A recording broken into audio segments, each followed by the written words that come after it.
The Panthers play the Sussex Tech Mustangs. Tonight is a special night as we like to recognize our football and cheerleading seniors. We'd like to thank them for their dedication and commitment to the program for the last 4 years to their sons and daughters. We'd also like to welcome tonight the Pequannock Youth Sports Association, who is here to welcome our seniors. We're going to start off with our cheerleaders.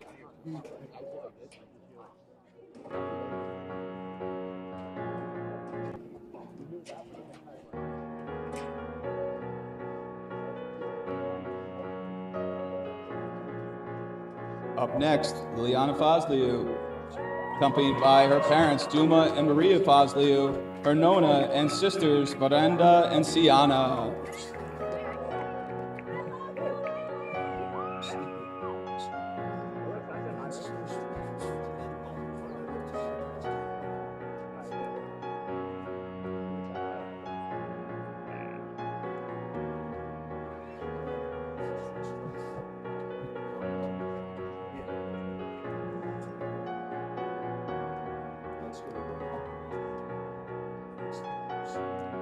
Up next is Haley Fisher, accompanied by her parents, Stephen and Kelly Fisher.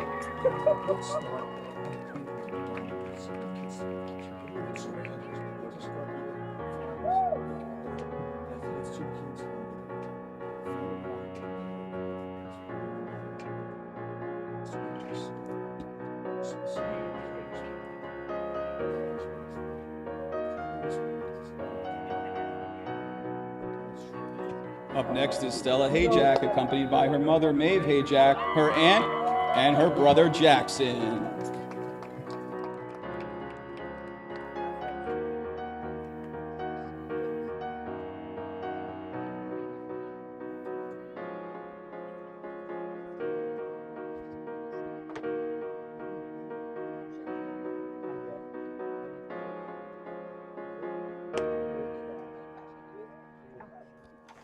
Up next is Olivia Porcelli, accompanied by her mother, Tracy, and brothers, Vincent and Louie.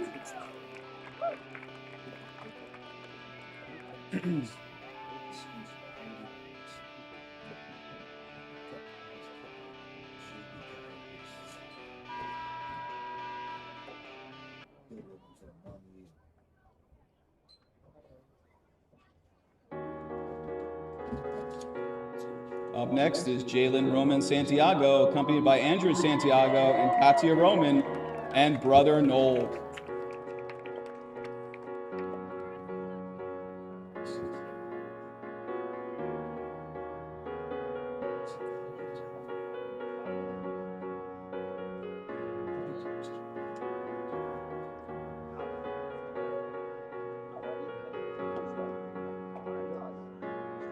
Up next is Brianna Schneider, accompanied by her parents, Melissa and Adam, and grandparents, John and Roberta.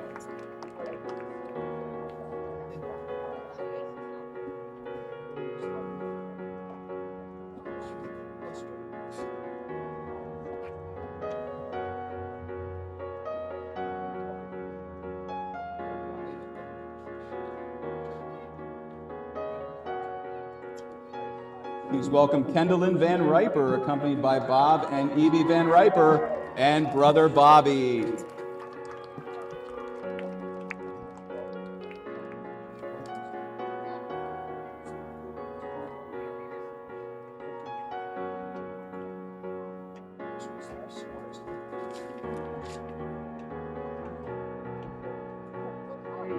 And our last senior cheerleader of the evening is Isabella Velasquez, accompanied by Luis and Catherine Velasquez.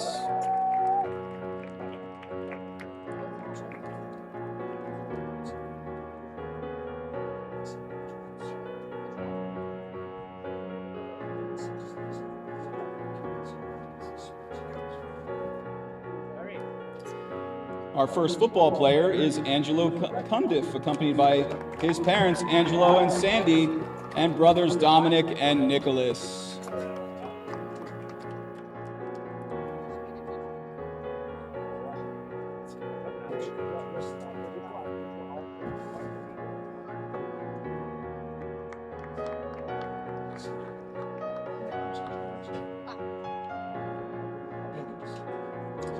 Up next is Alex Delizia, accompanied by Tom and Kathy Delizia and sister Samantha.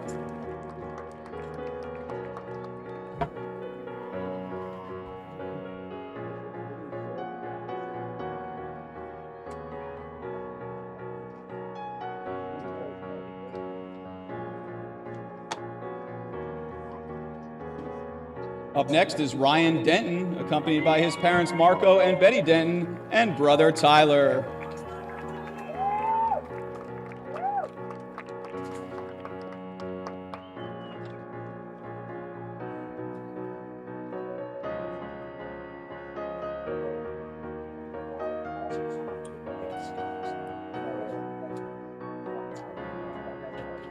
Up next is Ratko Duric, accompanied by his parents, Boris and Daniela Duric.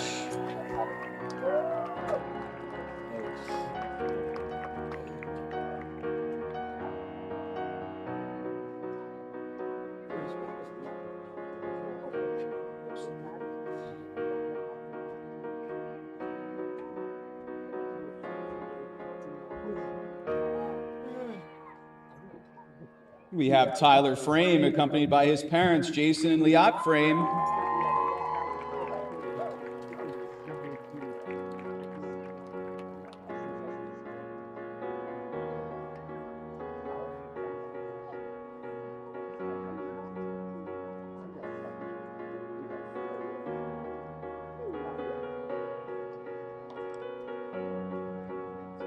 Up next is Michael Gertler, accompanied by his parents, Ken and Lisa Gertler, and brother Matthew.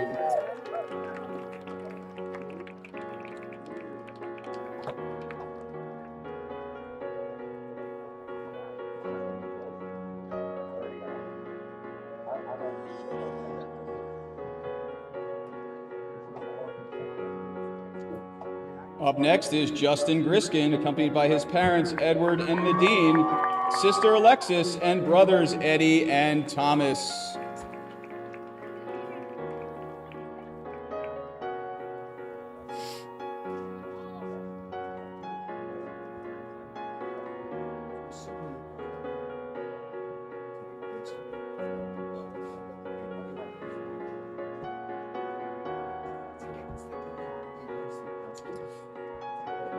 Up next is Will Irwin, accompanied by his parents Sean and Amy Irwin, and brother Sean.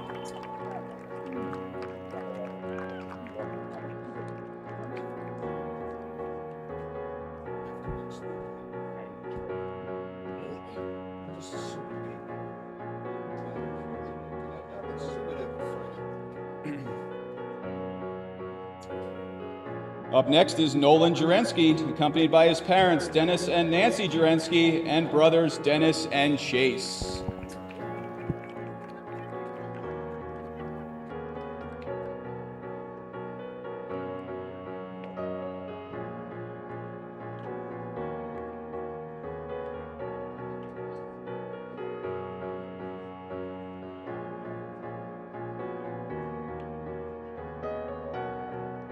Up next is Luke Lawback, accompanied by his parents, Todd and Chrisanne Lawback.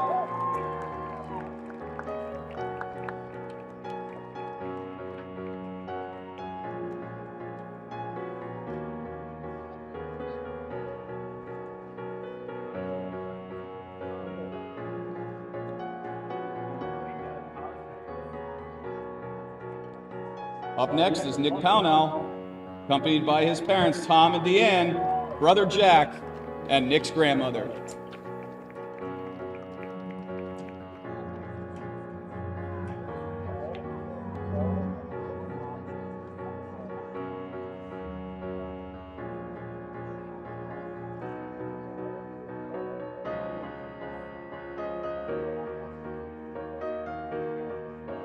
Up next, we have Eddie Shalongo, accompanied by his parents, Ed and Brenda Shalongo.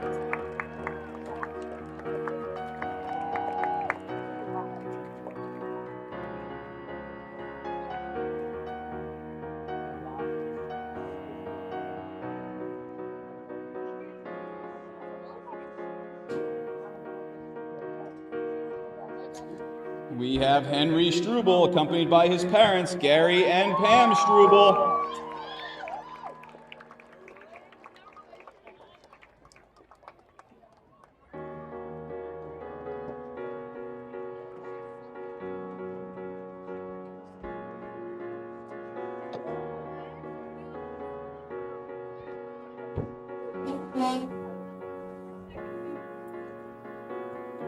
And lastly, Nick Zucala, accompanied by his parents Brian and Catherine Zucala and brothers Andrew and Justin.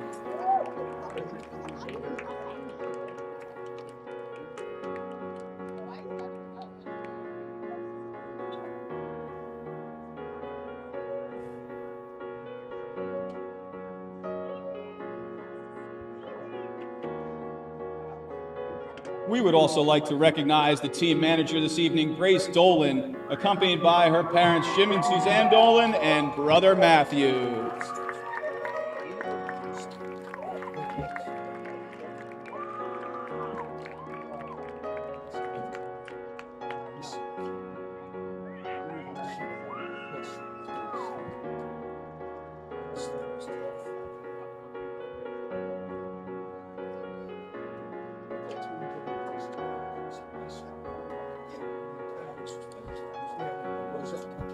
At this time, we would like to have the seniors and the cheerleaders out on the paw for a group picture as we recognize them on their senior night. And I would just like to say, as their principal, it has been an honor to be able to work with them these last 4 years. Thank you, ladies and gentlemen.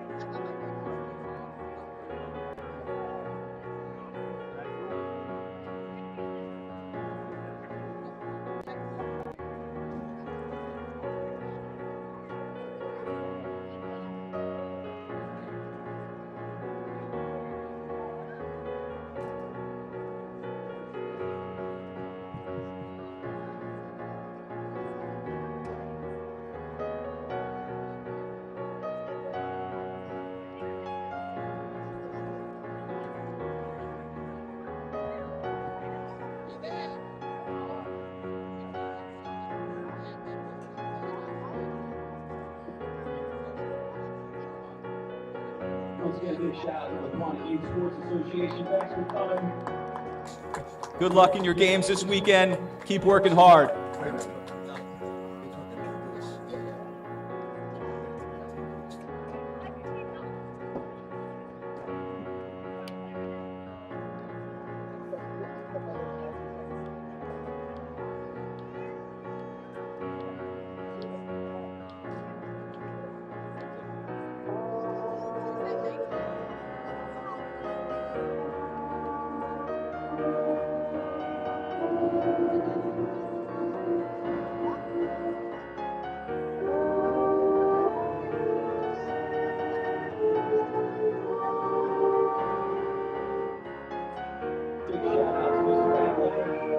He's doing our pictures. Thank you, Mr. Leonard.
lost matches. But actually at home, a regular season game, I don't believe I've watched them lose one since maybe my freshman year, which is pretty insane. And it's actually quite cool that they've been able to keep it up and retain their abilities. I mean, last year we had a very strong senior class, so a lot of people didn't expect an 8-0 start, I would say, this year. I definitely didn't.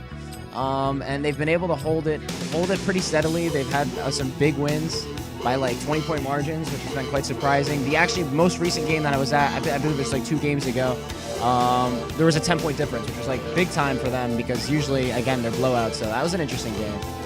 Other than that, though, yeah, it's been quite a ride for Burners High School. Yeah, so we got like 3 minutes until kickoff, it looks like, for the scoreboard. But anyways, if you guys haven't, be sure to hit the subscribe button as we try to reach our big goal of 1,000 subscribers by 1,000. Yeah, by the end of 2024. This will help us get a bunch of benefits off of mainly YouTube, so we can continue to stream more. Of course, Logan here has a very successful YouTube channel himself, if you want to talk about that for a bit. Yeah, so I started YouTube a few years ago, and I actually met Tyler through YouTube, funny enough. That's crazy to think which is insane. It kind of shows what it's formed into and what it's become. I never imagined it would become what it's become, but that's kind of a hobby turned into a dream, and which is why I'm sitting here right now. It started as just a 10-year-old in my bedroom wanting to, grow a community and wanting to create videos and do things that I loved watching other people do online, and that was create videos. And I know Tyler shared that same passion as me. That's half the reason why we found each other, was because we share that similar passion. And I found Tyler in 2020 when I really started picking up the scale a little bit and picking up the camera and really producing content. And I met him on a live stream one random day, I believe in like February, I want to say, or March, something like that. I think it was during the basketball season in 2022, 2023. We were doing an away game. That was our first game from our studio at home. So we were covering it online, which was pretty funny. Yeah, it went well. Yeah, exactly. So it turned into, from just meeting each other on YouTube on a random live stream, to then becoming great friends online, and then eventually in person. I remember the first time we met, that was a great experience. And then from there, we both went on to form TJK Network together, which is a big deal. And Tyler found his own way to morph it into what it's become now, which is actual broadcasting sports network, which is really cool. How we formed it from a small little YouTube event into something this big. Yeah. If it wasn't for that YouTube event that didn't happen, it would never be a thing. So it's how everything adds up and everything gets here. And through that, we both formed our own brands and have branched off, but are still one piece through this. So it's really cool to see, and it's a forever long journey. I mean, we're only at the start of all of this, so that's the best part about it all. The TJK Network's just pretty much starting its long haul, which is gonna be really cool to see. Yeah, it's just crazy how the time has flown. I mean, you're going to be a senior too, and now you're looking at colleges. I'm currently at Montclair State. Yeah, I'm looking for a similar realm in communications, and I'm trying to find my exact spot there. But yeah, definitely have a future there, and I'm definitely looking forward to it. Yeah, the team should be coming out, fit momentarily here. We got more time to talk for the viewers here, just coming in the stream. Also, be sure, while we're at it, to check out our socials. We are currently on Instagram and TikTok. Both are at TJK Network, so be sure to follow those. Some new graphics coming too. So oh yeah, exactly. Just today we posted our first pregame post with the new graphics, so please tell us how it is. It's completely redesigned. We thought we would take it to the next level. And sure has. Yeah, when the final score gets posted, you're going to see the new one too. You'll see that, yeah, definitely. Football players are coming out. And also, before we get into anything besides following our socials,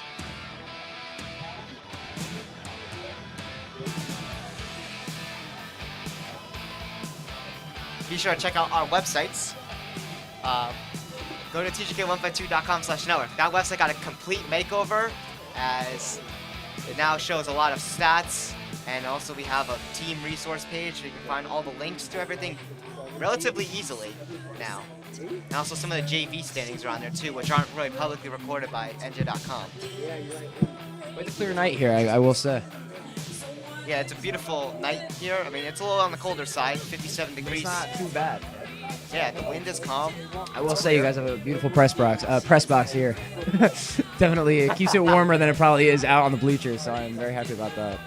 Yeah. Yeah, I definitely agree, though. I was surprised myself when I walked in here. I was like, oh, this is pretty nice. I mean, How's the Bernardsville press definitely box? not like this. I mean, this is all finished and everything. Like we just got a wooden box. It is you get what you asked for, I guess. But, I'll give you credit, though. You guys got a Jumbotron on your field. Yeah, we do. We technically do. Yeah, we have a little screaming sponsored ads on there. I might gotta find a way to throw TJK Network up on there for you. Yeah, It can put any digital image on there. So. that'll be funny if you could put an endorsement of us. Yeah. But yeah, so for right now, Winter Sports, we're gonna see what gets broadcast on TJK Network. We're gonna try to work out some issues that were going on with the ice vault, just getting permission to cover again, and also theater sports in general, like basketball. We are looking to get back going on TJK Network as well.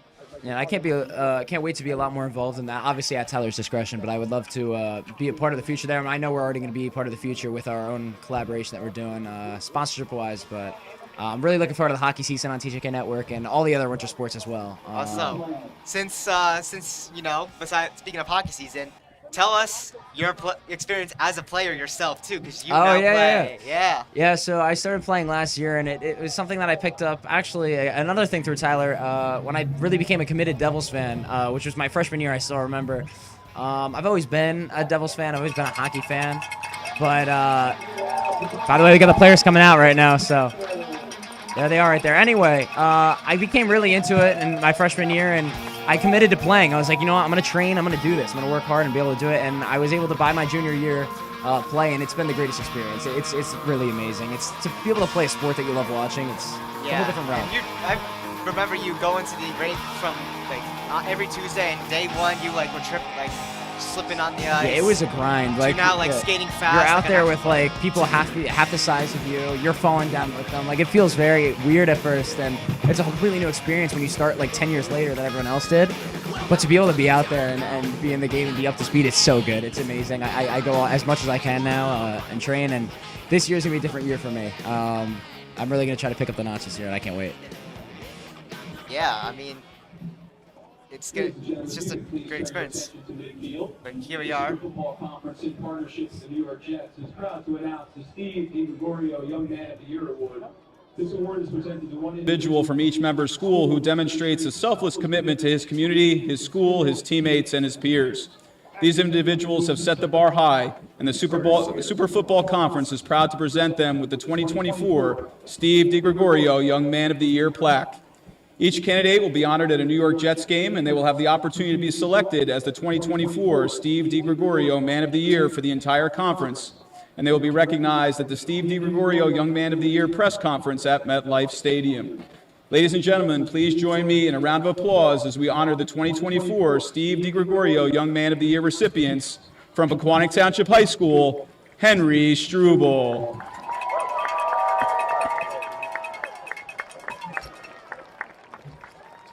And from Sussex Tech, Dylan Castelluccio.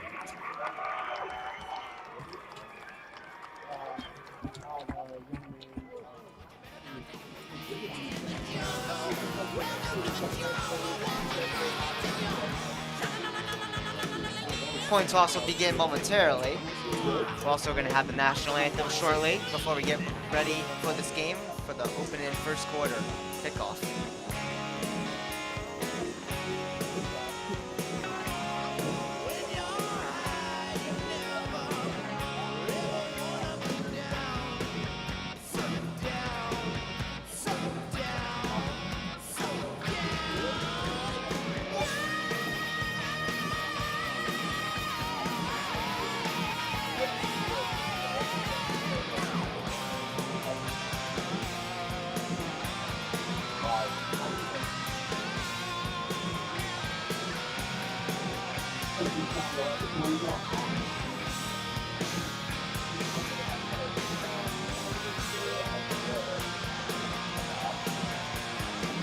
So here we are again, ready for the coin toss. As number 58, Michael Gertler, is going to take it for the Golden Panthers. For Sussex Tech, it's going to be number 52, Andrew Schoffels, and number 54, Anthony Catalino. Number 12, Gavin Miracle. And number 14, Brian Gruber. Those are your captains for Sussex Tech.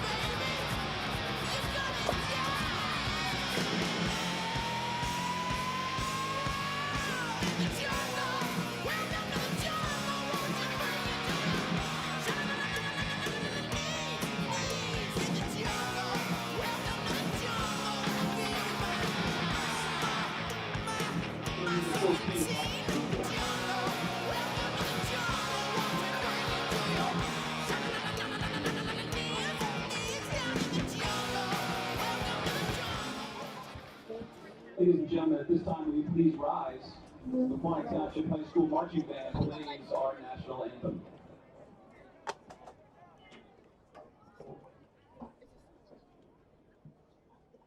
Here we are for the national anthem.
And here we are, ladies and gentlemen. It is time for some football. The final game of the regular season here on TJK Network.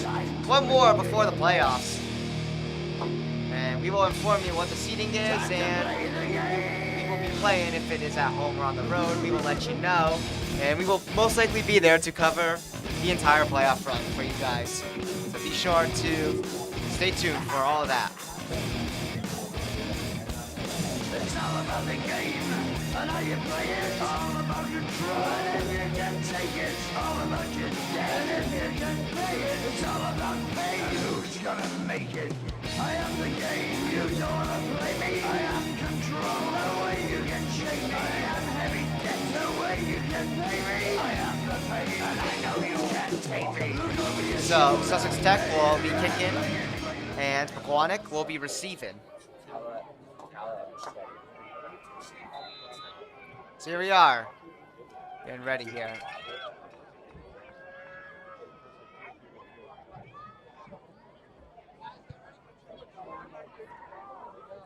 This one's gonna take a little hop there before being picked up. I believe that was Ryan Denton there with it, and he was going to get stopped right roughly by the, I'm gonna say the 35-yard line for a first down.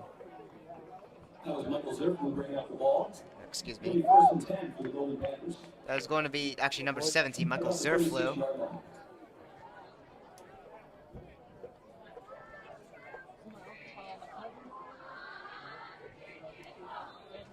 Oh, I saw number 13. Could be the jersey rolled up.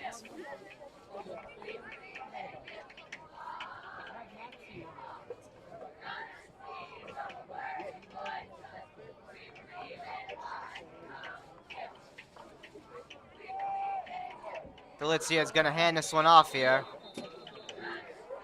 And it's actually going to be Delizia who takes it himself here. I think he did a fake on the handoff there. A little QB scramble action there, yep. And it's not going to get that much here. He did get 5 yards on that, It will be actually. a 5-yard gain. It did not look like that much, to be honest, but Yeah, I don't know. Pequannock will take that and is going to be 2nd and 5. Better than nothing.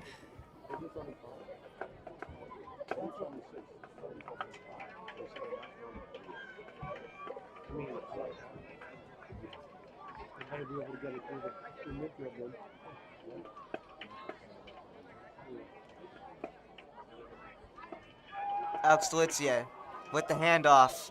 It was to Angelo Cundiff. And he'll get a short gain here to make it a 3rd down. I'm going to say roughly maybe a 2 or 3 yard gain. We'll see.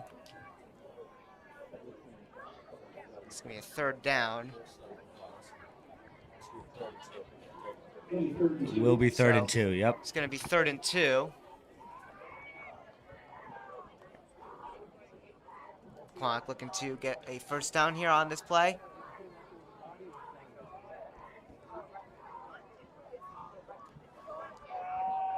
Alex Delizia with the handoff to Angelo Cundiff here. And they'll get the 1st down here. As he battles for the 1st down yards.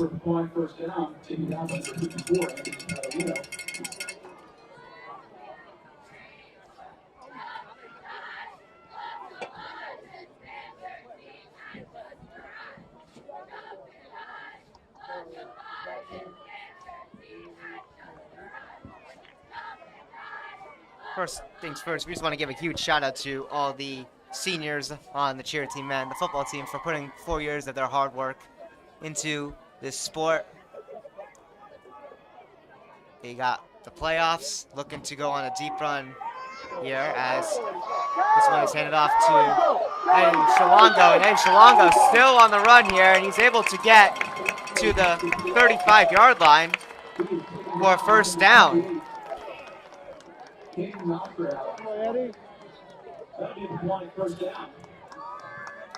Great run by Shalongo there.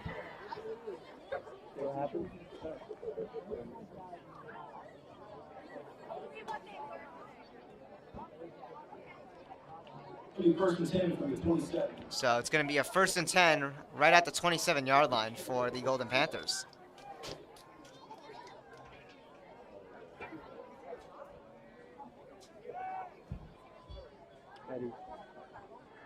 Delizia with the handoff to Angelo Cundiff. Angelo Cundiff with a great gain here. We'll see if it's enough for a 1st down. And he took that one up the middle there. And is going to be enough for a 1st down. So Pequannock will keep this one rolling here with Angelo Cundiff here.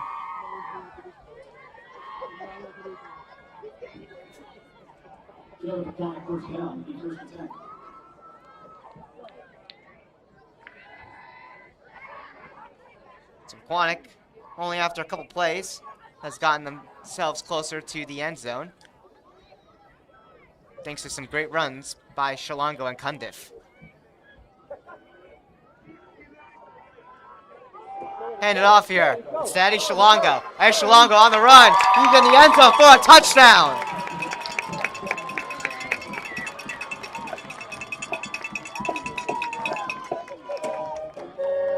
And the Panthers lead 6-0 early in this game, and they have an extra point on the way to make it 7-0.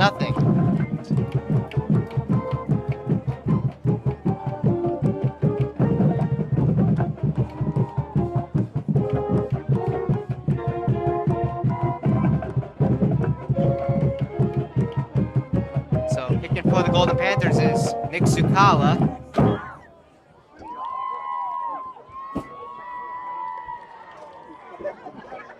He's going to go for the extra point. Nick Zucala has been remarkable this season as he's able to get this one, as it's good. And the Panthers are up 7-0 early in the 1st quarter with 8 minutes and 12 seconds to go.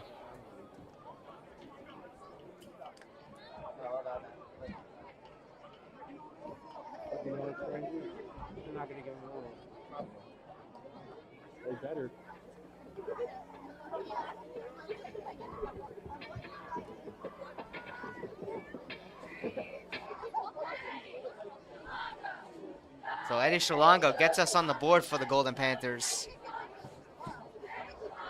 He was able to break through those tackles there from the defensive line, and it's just been excellent all season long. And just finding those cracks there just to run through and be wide open here.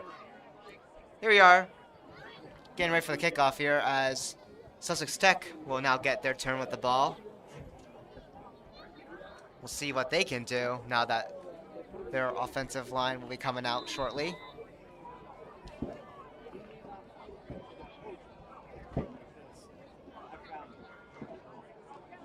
Nick Zuccalla will be kicking for the kickoff. Here we go.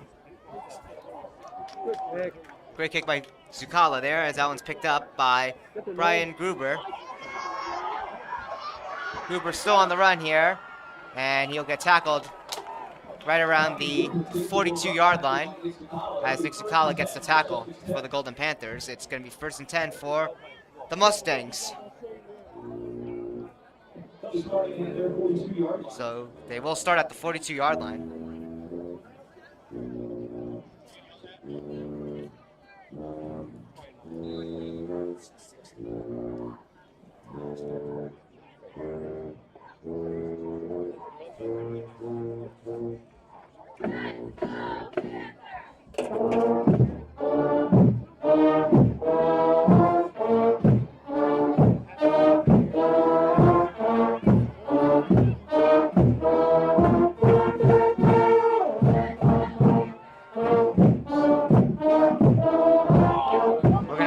Here in this game.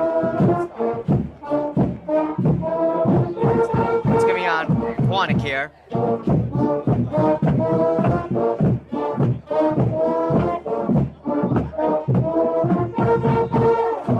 Pequannock is gonna get called for offside here. So this is going to move Sussex Tech.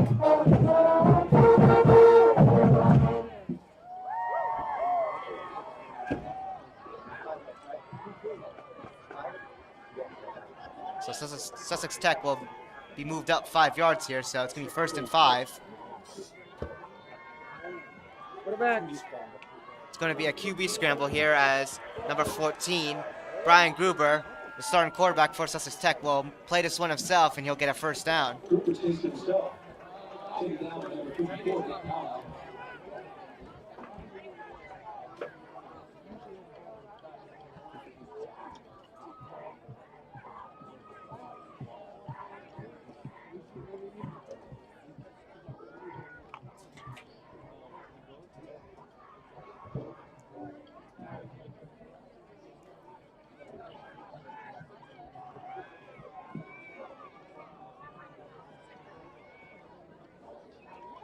This one's going to be handed off. It's going to be to number 40. Number 40 on the carry. Yeah, it's not listed on the roster, so it's where it's going to have to go by number 40 on the carry here. He'll get a short gain, I believe, only like about a yard for a 2nd down.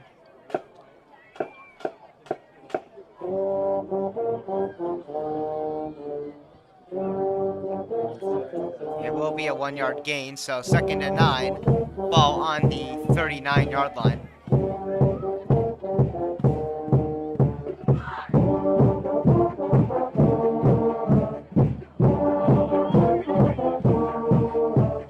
Looks like Gruber's going to try to play this one himself. He'll get a couple yards here on this play.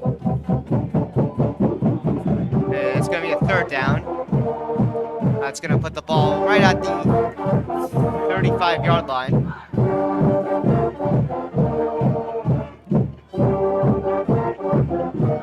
So it's going to be 3rd and 5 for Sussex Tech.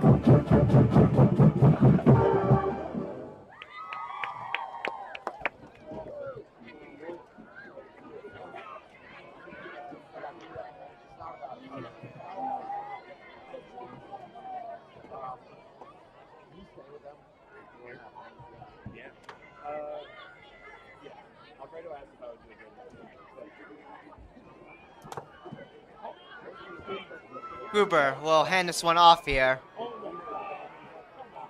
It's going to be, I believe, to number 40 again here. Who's going to get another, looks like another short gain here, but it's just going to get him enough for a 1st down here.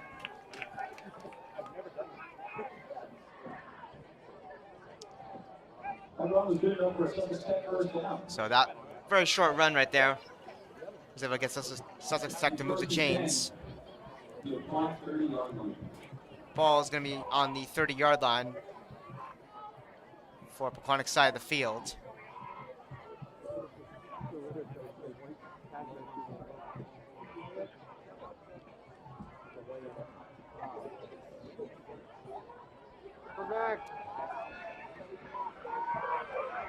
This is going to be Gruber, who will once again take this one himself. And we'll see if this is enough for a first down as he gets it right at the marker here, roughly. It looks like it's going to be just short by the officials here, so it's going to be a second down.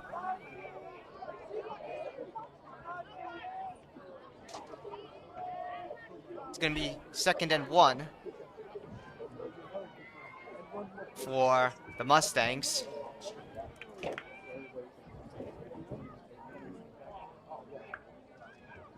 So Sussex Tech looking to move the chains once again as they crawl closer to Pequannock's red zone.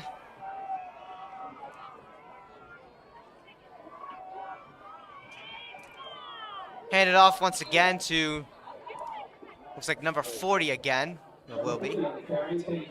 And it's going to be enough, though, for another first down for Sussex Tech, as they have kept moving the chains for their first drive in this game. Time left in the first quarter. We're at 3 minutes and 44 seconds to go. Latest information on Pequannock sports here. Girls volleyball is also playing today. They're playing at Kinnelon High School, so that's why there's no TJK NETWORK 2 feed, as unfortunately that's on NFHS, which we don't have this year. Once we do get monetized for YouTube, we will get that going again. This is going to be another handoff here for Sussex Tech, and they'll get a short gain here on this carry. That was Gavin Miracle. Excuse me, maybe Miracle. Just apologize for if we mispronounce anybody's names for Sussex Tech. But it's going to be a 2nd and 6 for the Mustangs as they look to continue moving here, which they've been doing very effectively once again on their first drive in this game.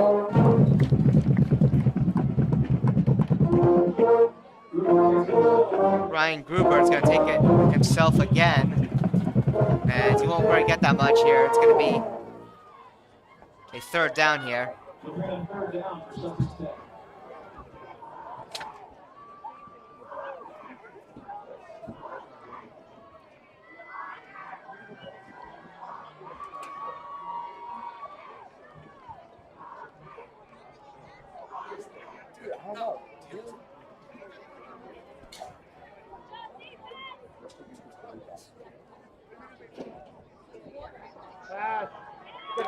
Under pressure was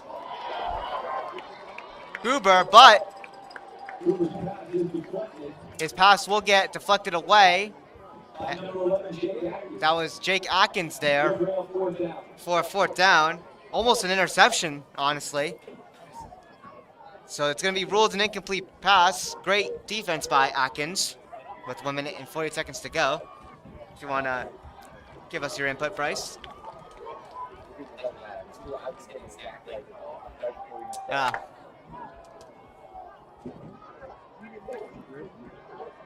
So 4th down here. Big stop for the Golden Panthers here on defense.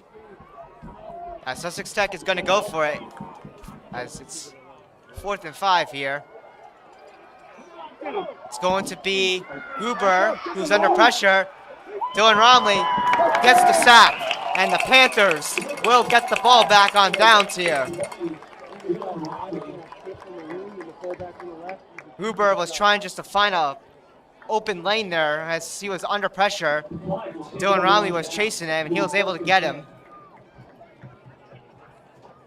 to get the ball back for the Golden Panthers. Well executed fourth down defense by Pequannock as they have good pressure there from the D line. Absolutely, indeed. That was excellent by Dylan Romley there. He stayed close so he can try to find where the quarterback is. And now Pequannock back with it here.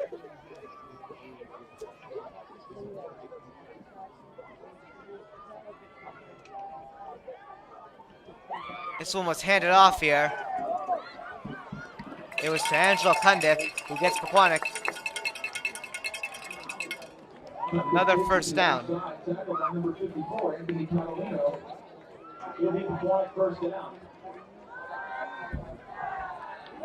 So another Golden Panthers first down here. Pretty solid gain there as he's able to get it to the 45-yard line in their own zone.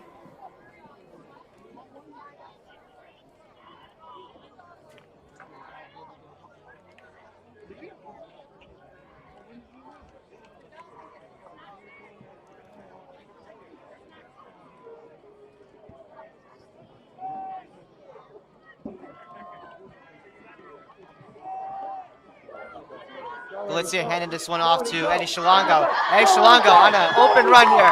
Eddie Shalongo still with it. Eddie Shalongo still on the run to the end zone. Touchdown Pequannock.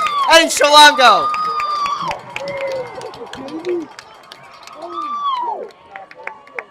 And the Panthers now lead 13-0.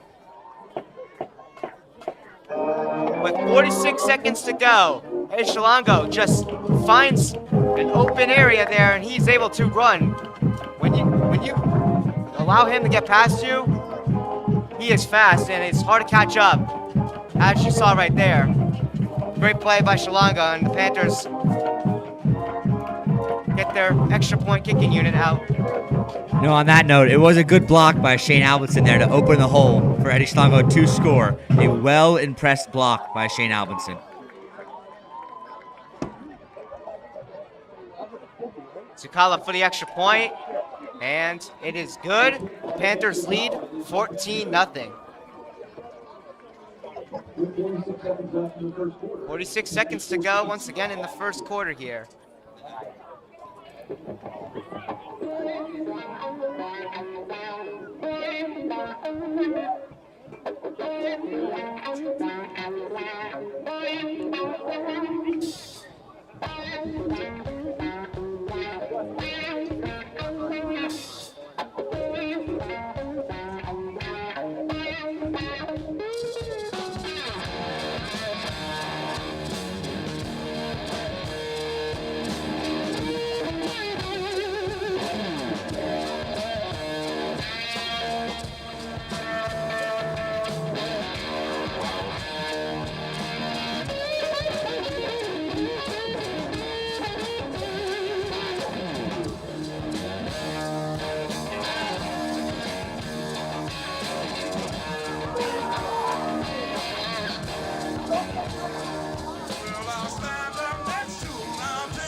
So here we are, as Sussex Tech will get the ball back here after Pequannock scores quickly on their second drive in this game with Eddie Shalongo on it, as we're going to have a flag here. And also, Wow.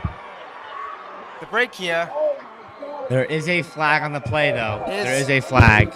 Gruber here, as he does make it to the end zone, but we are going to have a flag, and it's going to be on Sussex Tech. Wow. So that touchdown is not going to count right there. That would have been an insane, long touchdown there for Gruber. The quarterback himself, who also receives on the kick. Yep. It really looks like Gruber is their one solid player. Just does all the work on the running and can really run. He's a good player. Yeah, sorry if we were all quiet. We were all confused there because the flag was thrown. He was just still running.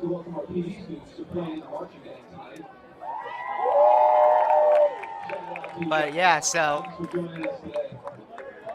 Well, maybe now you know why he got the kick return. It was a holding on Sussex Tech, so.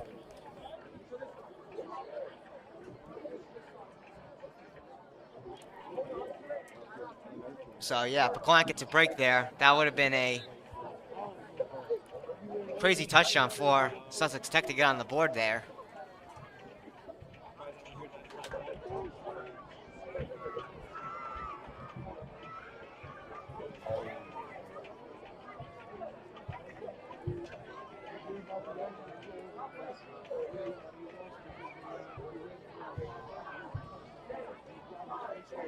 So 30 seconds to go here in the first quarter here. And Sussex Tech has stopped quickly here for second down.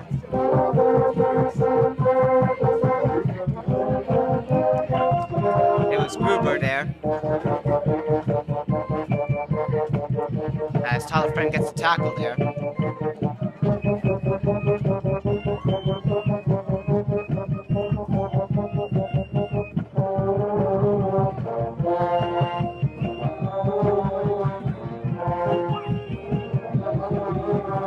And the clock will hit 0 here as the first quarter will come to an end with Pequannock leading 14-0. Now we forgot to go over this in the beginning of the game as we had a bunch of stuff going on. So let's go over the starting quarterback from Pequannock, which is Alex Delizia. Let's go over his stats for you guys. So he's entered this game with a quarterback record of 6-2 with 476 passing yards, 6 passing touchdowns, and unfortunately last week, right at the last moment of the game, he threw his second interception of the season. So currently he is at 2. So those are your stats for Alex Delizia for the final game of the regular season as we wrap up here. But kudos to him. He's been very solid this year as coming in as his first year as quarterback for the Pequannock Panthers as a senior. He's been very solid. Yeah, he's had a remarkable first year as a senior. Again, he's been the backup to Tyler DeNaples for the past 3 seasons, and if I'm correct, the past 3 seasons, I'm not sure how long Tyler DeNaples' tenure, because we started TJK NETWORK when we were juniors, the class of 2024, but I'm sure Alex Delizia learned a lot from Tyler DeNaples on the field, as Tyler DeNaples was a very solid quarterback. Shout out to him if he's watching here. Alex Delizia, though, has been remarkable as we get ready for the second quarter.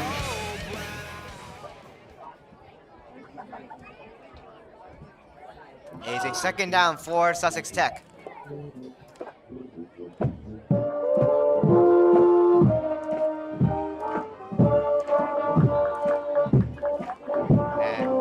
Pequannock's defense able just to keep Sussex Tech from not really getting that much here. As I believe that was Miracle who was on the carry there. And he's not able to get that much, so it's going to be a third down here.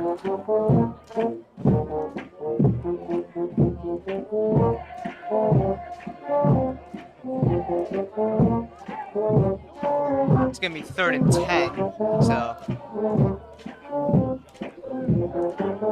Pequannock has not allowed them to gain anything on this play. Past 3 plays, I should say, actually. Sussex Tech is able to battle their way through, as that is Gruber who's able to get the first down. So after Pequannock not allowing them to gain anything for the past 3 plays, Gruber is able to strike through and get them the first down here.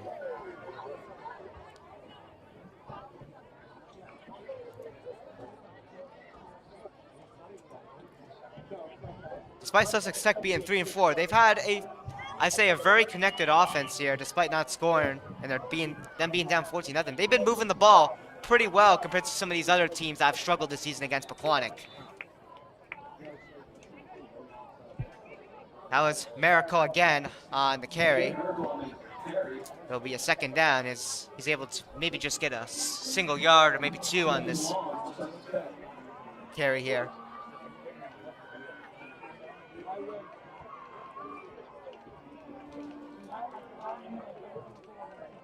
He'll get a 2-yard gain here for 2nd and 8.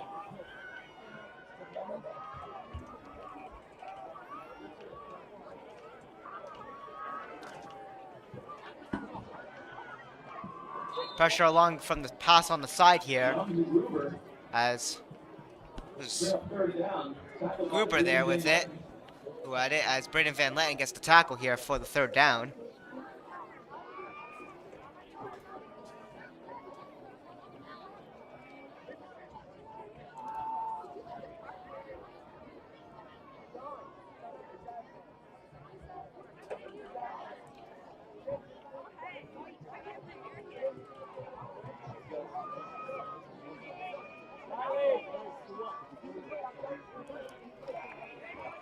So it's going to be 3rd and 8 as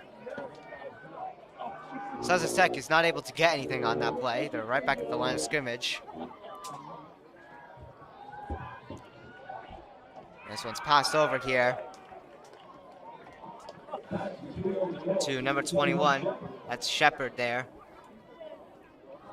As Gruder's first pass attempt for the game, and it is completed.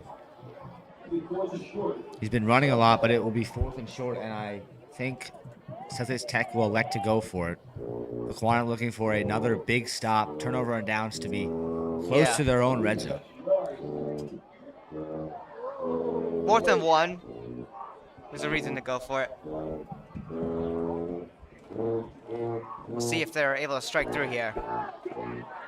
And Sussex Tech will sneak their way through here.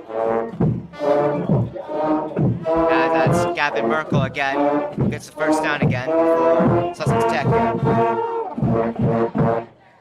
Looks like they've been doing a little bit of changing to their plays. Before it was a lot of Gruber playing this one himself, but now Gavin Merkel has been getting involved here, trying to get some rushing yards here, which he's been doing pretty solidly since getting the ball here.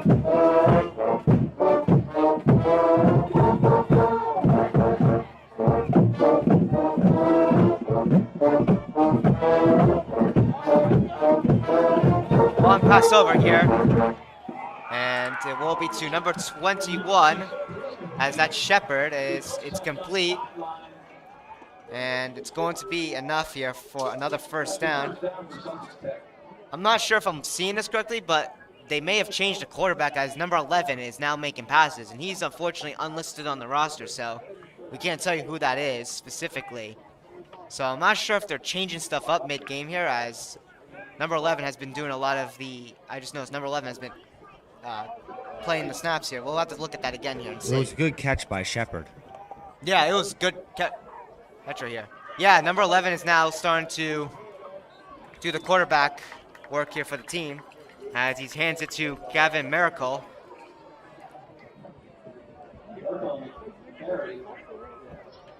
It'll be a 2nd down, as Luke Lodbeck and Will Irwin right there with the tackle.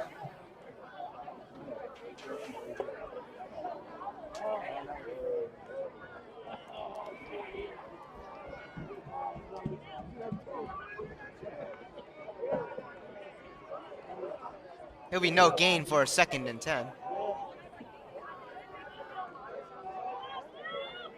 So right back at the line of scrimmage here on a 2nd down.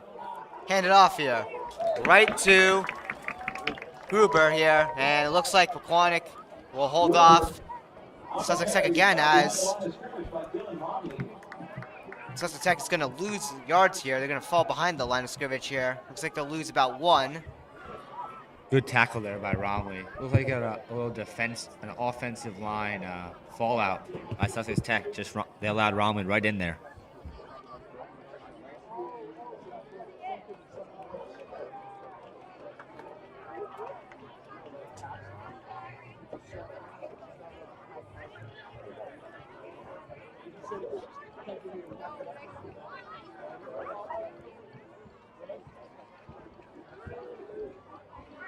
It's going to be Gruber again here. He's under pressure, and he'll get taken down, and that'll be a 4th down.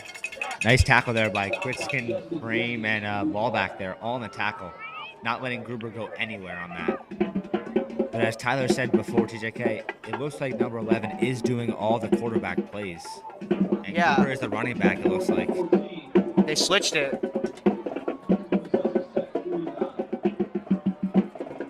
Well, you know, the interesting part here, Bryce, is that but when Gruber was quarterbacking the team, he was running it himself a lot, so I can see why they would elect to do this, as he is excellent at running, so having number 11 there can give him the opportunity to pass on a certain type of play if he is able to. If not, just give it to Gruber and have him run it. So it's, I mean, he it's a can't smart, run the whole offense. So. Yeah, it's a smart choice by the coaches here. As once again, I think this was handed off to Gruber here as he's able to get a good gain here, but we'll see if it's enough for a first down. It looks like he will be short of the first down. I think so. Yep. Turnover downs.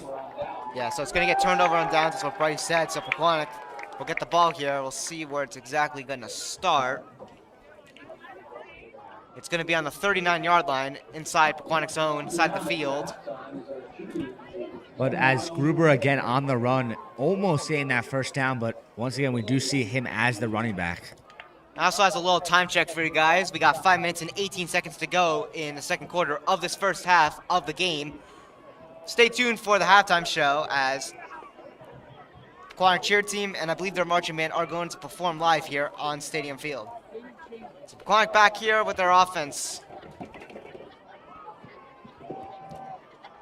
Hand it off here to Dylan Romley. And Dylan Romley, I think he'll get enough for the first down here. Just right ahead of the marker. And it will be enough for a first down.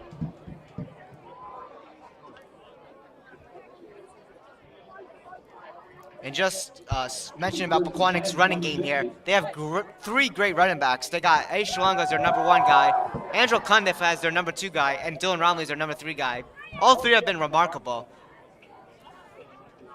I mean, I wouldn't even number them. I would just say that they all get the ball like a pretty equal amount. They all are good players.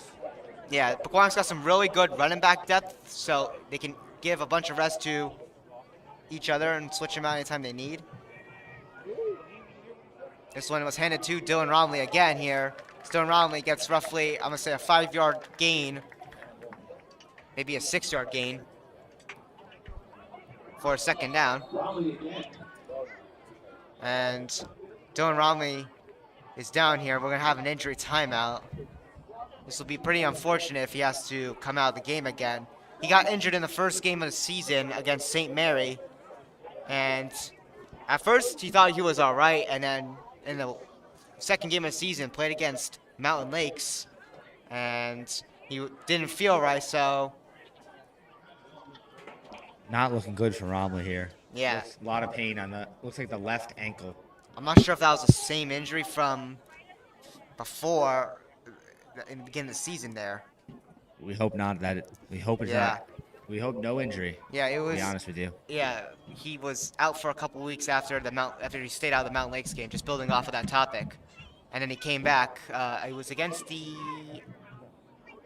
I'm going to say the Hanover, I think it was the Hanover Park game, actually. The one they lost 41-9. Yeah. Dylan Romley came back in that game. Pequannock did hold pretty good without Dylan Romley, but he's a key player on this team. Yeah. And Dylan Romley is going to get up here. Hopefully he is all right here. Just a whole bunch of injuries here that we've broadcasted in the past 2 streams here. As speaking of injuries, as he limps to the bench here, which is not a good sign. Our previous broadcast, we broadcasted field hockey. It was against Mountain Lakes, so it was a brutal 3-1 loss. It was probably the worst injuries that we streamed on TJK Network. So in the beginning of the game, I showed this to Logan too. First, it was a high stick on Dominique Dagos, one of their star defense players. It was a high stick right above her eye, and it put a cut in her, and she bled, so that was very brutal. That is definitely one of my biggest fears of field hockey. My sister plays field hockey, and my gosh. Mia or Mia does, yeah. Okay. She's been doing pretty well with that, too. So. She plays lacrosse as well. Yeah, she does. Very competitive with lacrosse, but she's been doing the same with field hockey. So. I've always watched it. I'm like very cautious to see that. I'm like, oh my gosh. If you're watching Mia, shout out to you. Yeah. I almost think those injuries are bound to happen sometimes. Yeah, continuing on that. Continuing on that, though. So, yeah, she bled, but Dominique Dagos, being the warrior she is, she got, like an NHL player, she got stitched up and came back later in the game. Oh, wow. I did not know that. Yeah.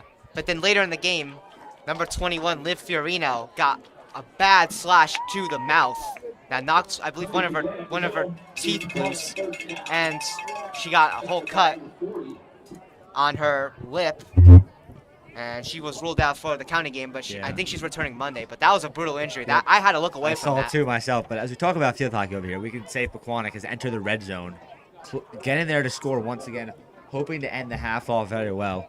But I'm going to say one thing as Pequannock enters the half, hoping they have a lead, they have to figure out a little more how to stop Gruber on the run. He's been their one key player with mostly all the yards. Yeah, again, like what we said earlier, he was quarterback in the offense before, but he kept running it himself, so the coach decided to switch it up here and get him into the running back position so the quarterback can make a play in case if needed.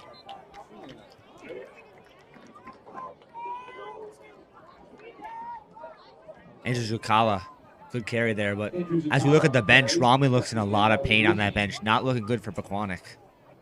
Yeah. But just to conclude the injury on field hockey, it was pretty brutal. I had to look away there as she literally bled out of her mouth, and of course we had to move the camera away. So, for respectful reasons there, of course. But she is okay, which we are glad to see, and that brings a bunch of relief to me and, of course, you guys as the viewers and anyone in the family. Alex Litzy here makes a pass here to Eddie Shalongo as he drops this one.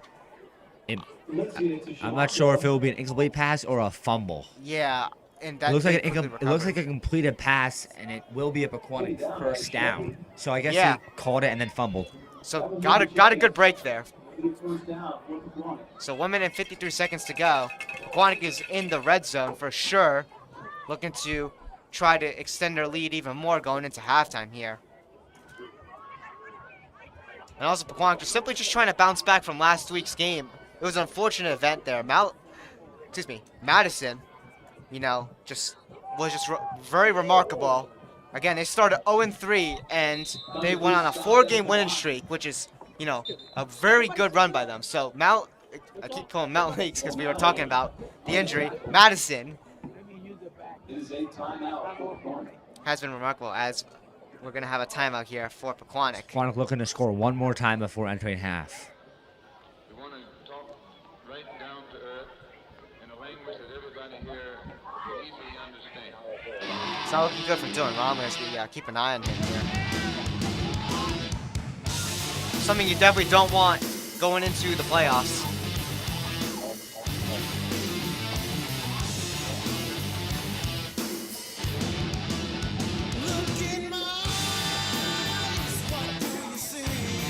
I will say, after watching this so far, defensively, Pequannock's a very good team, I can tell. They've just been stopping a lot on behalf of what the other team's been trying to run here.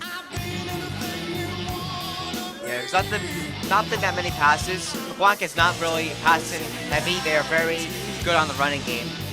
They passed only 4 touchdowns here. We get to Kyle Ryan Dick, but that one group play Pequannock has, where they 4 touchdowns.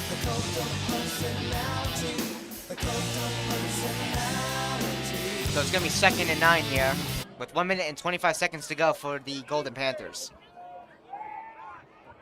Delizia trying to run this one himself. Bunch of pressure as he'll get a good gain there as he's able to just barrel through the tackles. I don't know, he just broke through the tackle. It looked like he was down, but I guess he ran up and gained much more. A well-effort play there by Delizia. Dude. Yeah, that was a good play. I thought he was going to get in that pile up there, but he was able to barrel through that. And now Pequannock with a humongous scoring chance here. Let's see if they 3 running backs. Who will get the touchdown? Looks like Cundiff will get the touchdown. So Angelo Cundiff gets Pequannock the 20-0 lead with an extra point on the way once again.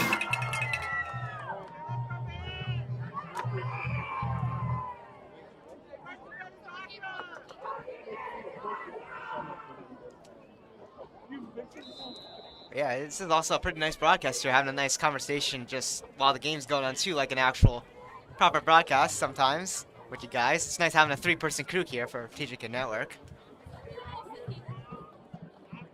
It's been a good senior night for today's game. As Pequannock's up 20-0 with an extra point on the way. It's also a good night to turn the Yankees on tonight. They're in the World Series. Can't forget that. Yes. Definitely got to talk about that as Nick Sakala gets the extra point. And Pequannock is up 20. Oh. They're, okay, never mind. It's not going to be good. I think he missed it, yeah. We all thought it was good. As Mr. Hazler, the announcer for That's Pequannock. not what I saw. It looked like it made it from here, so I 100% see what you said. Yeah. That was a little confusing there. Well, yeah. I was gonna say 20-0. Yeah, so it's gonna say 20-0 exactly. I was not expecting that because Mr. Hazler thought it was good too, as we all thought it was. Maybe we'll find more on that at the end of the game or halftime. We'll see. That did look good. He definitely tricked the men in the box, but still a big lead for Pequannock. So. Yeah, of course. Once again, Pequannock has to work on stopping Gruber. He's been killing it. Even though they don't score a touchdown, he's been getting a lot of yards. And the kick returns.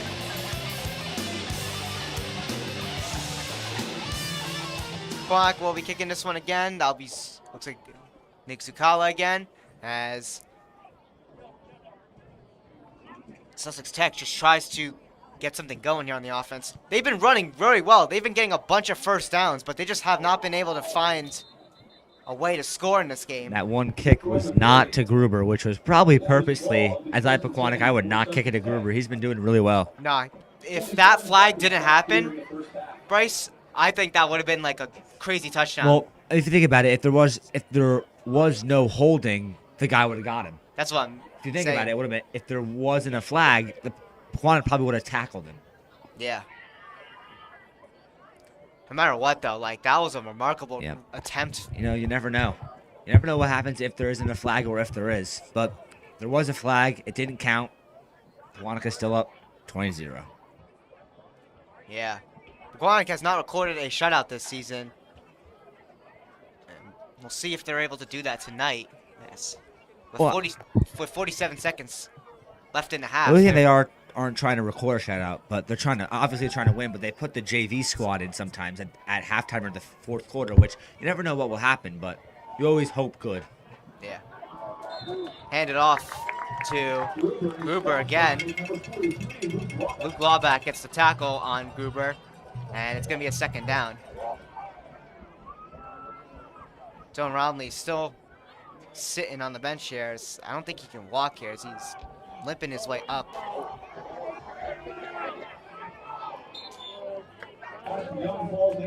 So we're going to have an incomplete pass. As we see on the bench over here, Romley is going to get carted off the field. Looks like he not put any pressure on that left ankle. And also just speaking of left ankle, he's got a bunch of ice wrapped around it too. It looks like. So it's definitely not a good sign. Hopefully he is all right. Prayers to Dylan Romley. So it actually looks like, I think the quarterback is actually. We don't know, I don't think. Number 11, it looks like. I think it's Cole Young, because that's what Mr. Hazler said as the announcer, and his position is QB and defensive back too. So that we apologize for that, not knowing. I'm not sure. Ooh, almost a fumble there, but he's able to get this one back up. Passed over to Gavin Miracle here, and Miracles gets the first down here before running out of bounds. But as we still know, there's only 12 seconds left, and Pequannock, do they receive? No. Pequannock got the ball first. Yep. In this game, so it's going to be.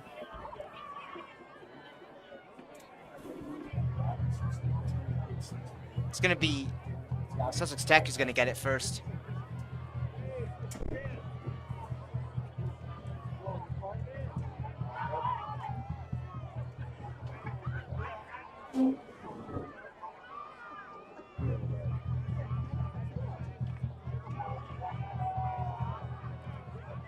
So Sussex Tech back with the ball here. They're going to receive it in the second half. There is 12 seconds. That's what Bryce said.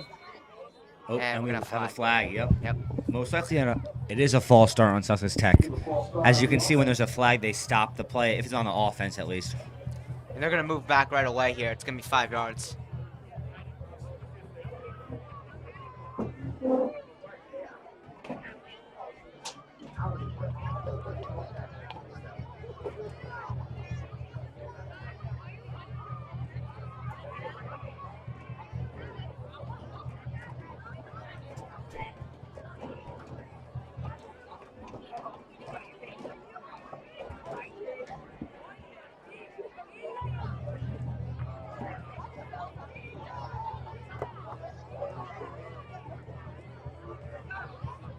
12 seconds to go here. I think Sussex Tech would pass, but I don't know if they have all 3 timeouts. I think they do have all 3 timeouts. Will be a run. Pequannock just putting on some good pressure here, holding off Sussex Tech once again. It's going to be a 3rd and long, right? second, Second, because the down. penalty. But it looked like there I could see that Gruber was frustrated with his team. Cannot get any offense, but we'll see what happens in the second half. Yeah, 6 seconds to go here.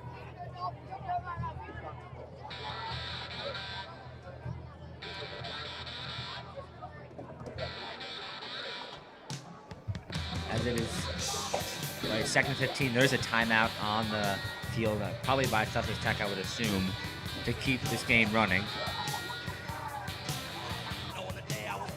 Sussex Tech on the timeout. Yep.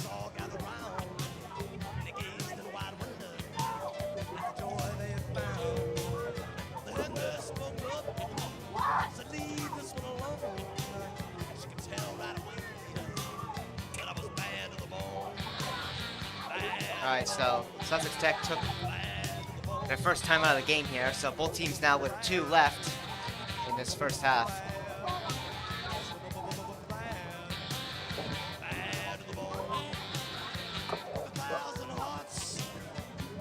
Most likely, Sussex Tech will probably get 1 playoff. If they get lucky, maybe 2. Yeah, it's going to be a time crunch for them, especially Pequannock's defense, especially in high-pressure situations, has been remarkably solid. Justin Wow. Brisket. Nice play there by Griskin to hold Gruber's jersey, not to call a holding, and stop him. Do not let him go anywhere else. And also, that's going to end the first half here with Pequannock leading with a score of 20-0. We're going to be entering the halftime show momentarily here with the Pequannock cheer team performing live, as well as the marching band. So stay tuned for that momentarily. Now, I just want to get your take on this game, Logan. So how's Pequannock been for the first half? Pequannock's been playing really good. Obviously, they scored a lot, so that's a great thing that they're up 20-0. But I think they've also, again, like I mentioned previously, I think they played a good defensive game. Obviously, there's been the one standout player that we've seen in Gruber, but other than that, I feel like they've been able to kind of close them off. And we saw that with multiple plays where Sussex Tech has actually lost yardage. So I think that's very impressive with Pequannock's end. You just want to keep that up. You want to maintain it. And it's the question if it's sustainable, you know. You would hope so, and it could be a big win for them. So far, it's looking really good. Yeah, and also the Sussex Tech cheer team is coming across to watch. We'll see if they perform, too, because sometimes the visiting cheer teams do perform after ours. So we'll see what they do. And it is senior night, so it is a special night for these folks here. Yeah. I've never seen a Pequannock halftime show, so. Yeah. So here comes the Pequannock cheer team for your halftime.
And that is your Pequannock Township High School cheer team for senior night. As all the girls give each other a hug for their last regular season game as we enter the playoffs. Coming up shortly will be the marching band.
playoff. And gentlemen, now entering the field under the direction of Mr. Anthony Streifer and Mr. Grant Sipple. Put your hands together and help me welcome your award-winning Pequannock Township High School Marching Band.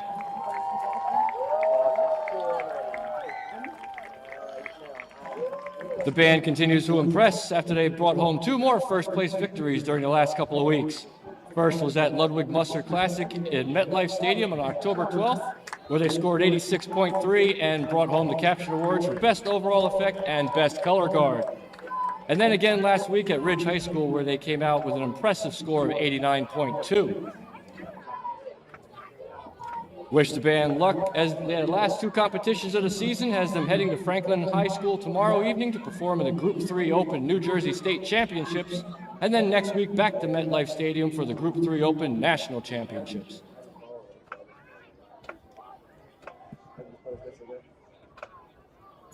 As always, I'd like to recognize the men and women who volunteer hours of their time each week to help support these amazing performers. From building props to running the audio to setting up, tearing down, and transporting all the props and equipment for every rehearsal and performance. Let's give a round of applause to these music parents who are truly the backbone of this amazing band.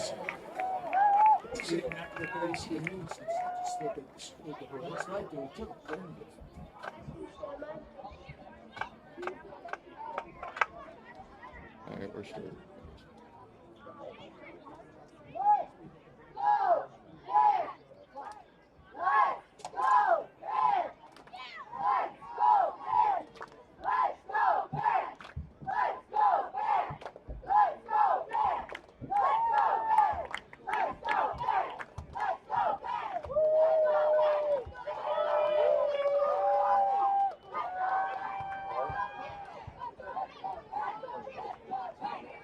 Here we are, Pequannock Township High School Marching Band.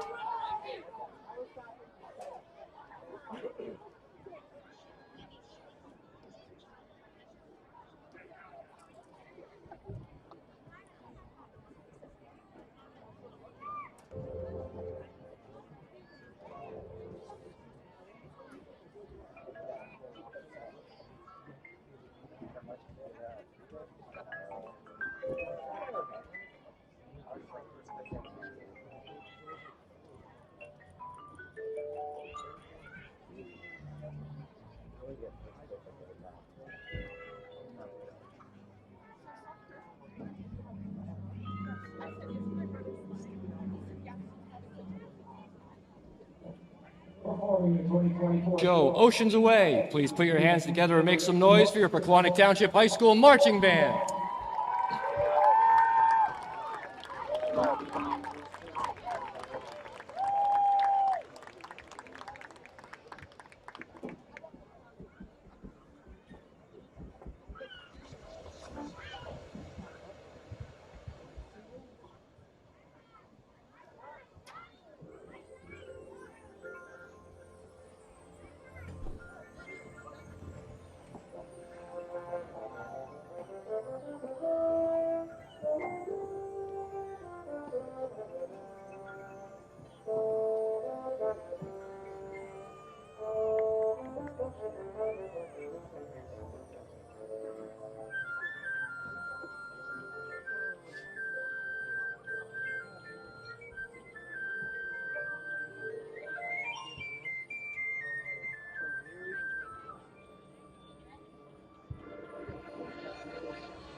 One more round of applause for the PCHS marching band. Good luck in your state tournament this weekend.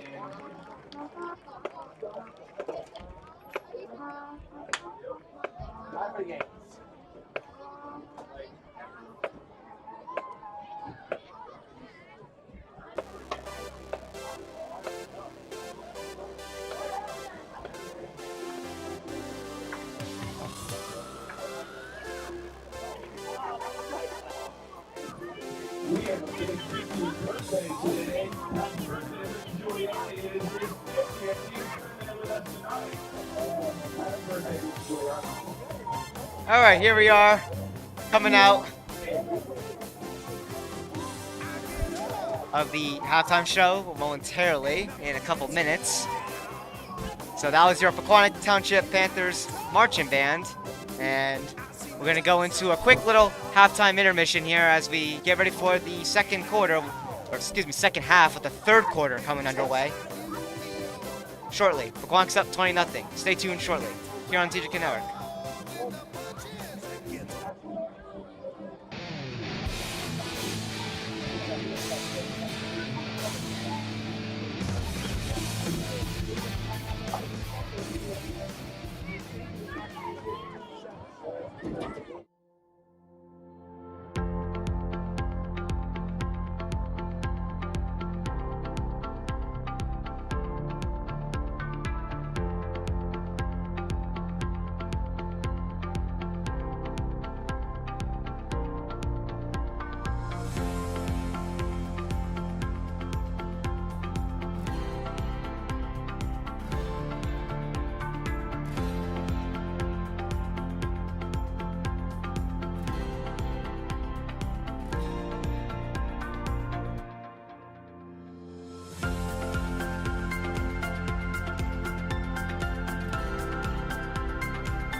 All right, welcome back everybody to TJK Network as the Pequannock and Sussex Tech football team make their way to the field. I got a special guest here. It is Bobby Van Riper.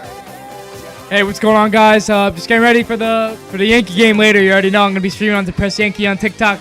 Get ready for that. Hopefully, I can leave this game a little earlier. Hopefully, Pequannock makes a nice drive to go down the field and score, and I could go out there and watch the Yankees win Game 1. Cole's gonna shove, baby.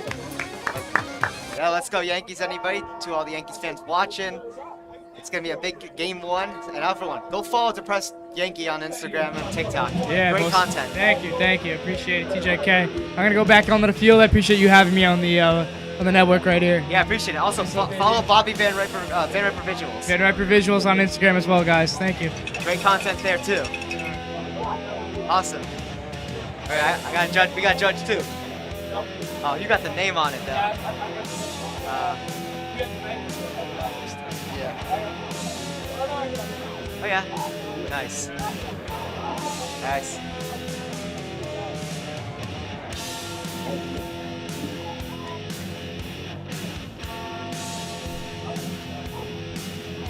I got it right here.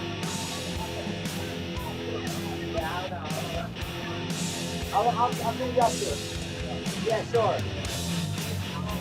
I figure out how to do it. Okay. All right.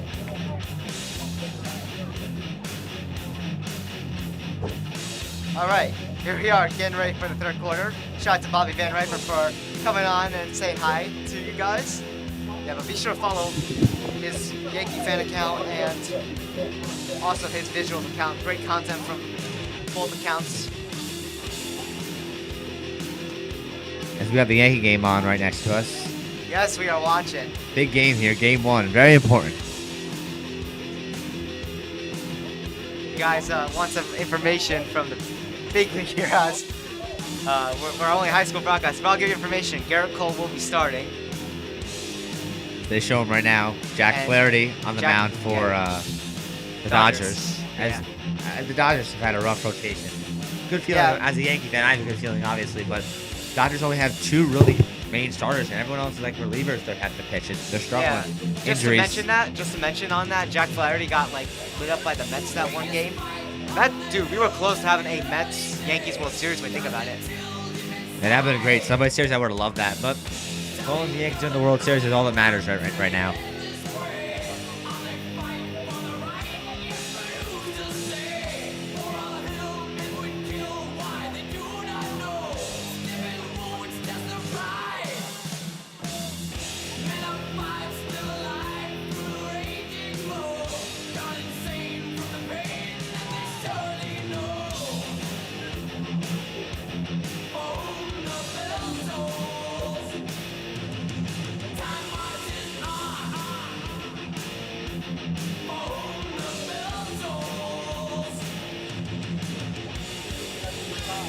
So third quarter coming underway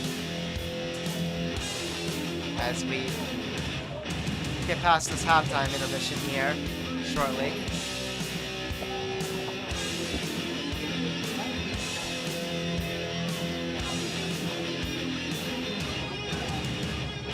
So Logan, if you want to give us your take on the second half of this game after the performance of the first.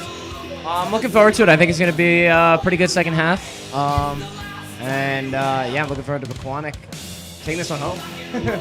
Yeah, for the final game of the regular season, this is a big one. Yeah, big one for everyone here, definitely. The crowd, the cheerleaders, everyone who's a part of everything here, senior night especially, and that being the last regular season game here at home. It's a big one. What do you think for the second half? Honestly, just keep playing like they were in the first half. You know, I mean, maybe start limiting on and getting onto Brian Gruber because he's been their offensive force, and he's been finding ways. So if Juan could just try to find a way around him, they can steal this game. Yep, I'm honestly rooting for the Yankees, but beside the point. Of course, I want the Pequannock Panthers to win, but we got the Yankees on the side too. So We get a Yankees win and a Pequannock win. I think will be awesome. Also a Devils win. Rangers. Yeah, well, now we got a split rivalry here in the box, but Yeah, we got a little bit of a Devils can split. take it home. Having trouble with that all for the past like 5 years. They can't. They just can't.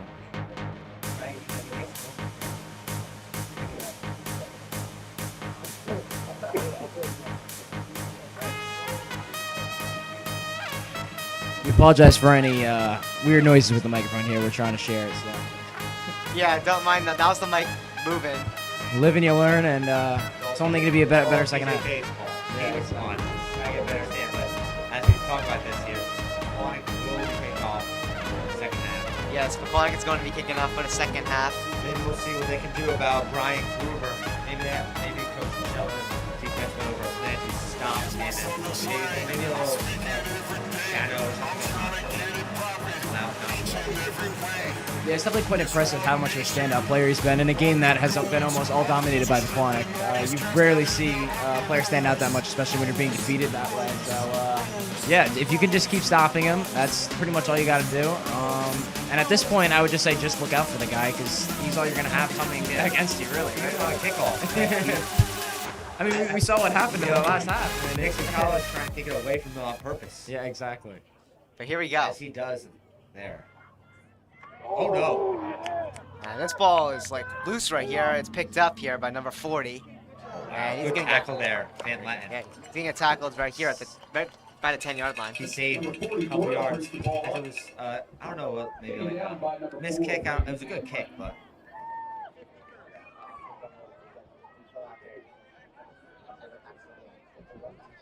Sussex Tech will take over 1st and 10 to start off the third quarter. So we are, first down for Sussex Tech. They got a long distance to travel across the field here if they want to get themselves on the board. Pequannock's defense looking to try to combat Gruber. Once again, he's been a key player to this game. Even though they don't have any touchdowns, They still. started him as the quarterback, and he's just been running himself. Don't So really know what's going on there, but they've opted to change the quarterback and move him to the running back position. So I guess they can try to make some more plays. I would understand why. In my opinion, it doesn't seem too far off. I think it was a good move because he's been doing pretty good in his position. Gruber takes it up the middle. As Gruber, Tripped up by Van Letten. gets another gain here, Sussex Tech first down. and it's going to be perfectly enough for a Sussex Tech first down again.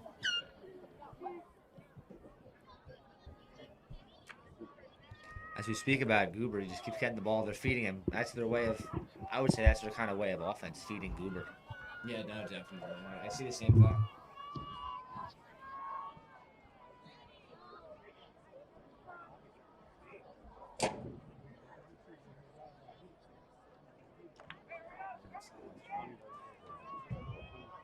So ball on the 23-yard line inside of Sussex Tech's own side of the field here.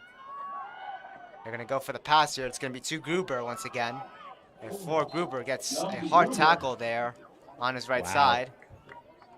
Yeah, I was going to say, Pequannock's definitely going to pick up on this guy real quick. They're going to realize that all the passes are going to him, and they're going to have to find a different game plan. In my opinion, Sussex Tech is going to have to find a different game plan. If they want to get this up the field, they can't just go to the same guy every time. That was a hard hit by Griskin. He really laid that guy. Yeah, it really was, yeah. I've been saying multiple times, the defense here is playing really good. Really good. Like, if there was a standout for Pequannock, that would be that. From what I've seen it from a new viewer's perspective, they've played really good, especially, again, stopping Gruber.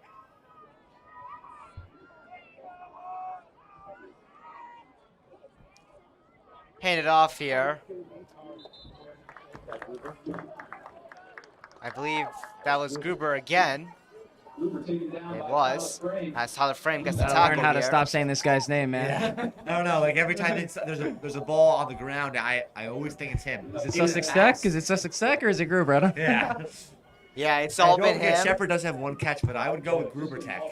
No, it's not. It's all credit here because he's been excellent. don't blame him. He's been fantastic. And you've seen the coaches decide to play in multiple different positions, so he's definitely an all-around player. He's well suited. Like, The look, coaches, even though they have not gotten a score yet, he is, doing their absolute best, getting this ball, Wow. attempting to get at the field. Now at quarterback is Gruber. Yeah, There you now go. he's gonna Really a man of all trades, huh?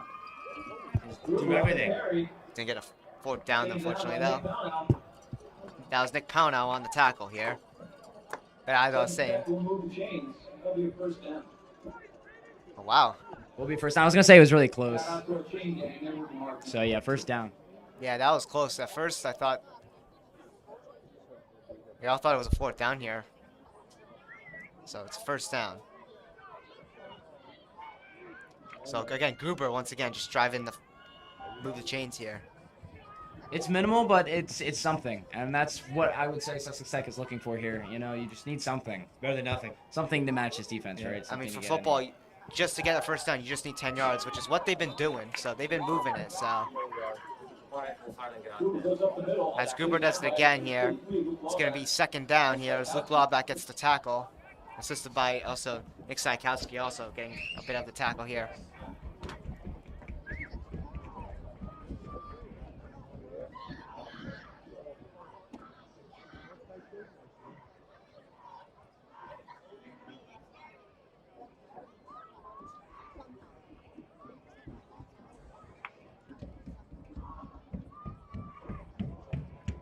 Second and 8 as Sussex Tech gets a 2-yard gain from their last play.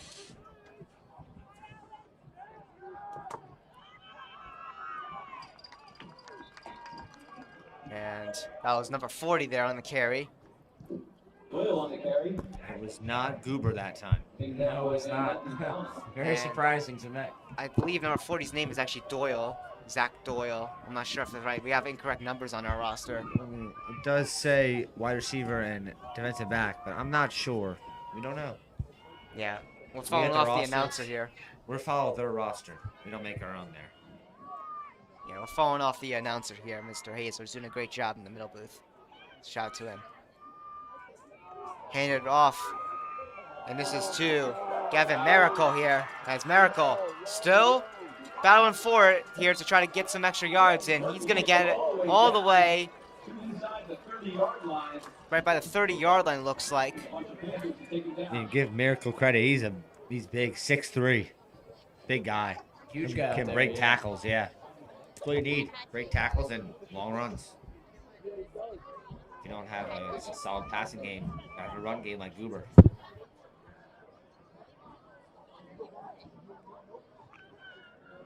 Yeah, you definitely got some big guys over at Sussex Tech. I mean, you were even pointing out earlier, you could definitely tell the size is, especially from here, man. These guys look huge.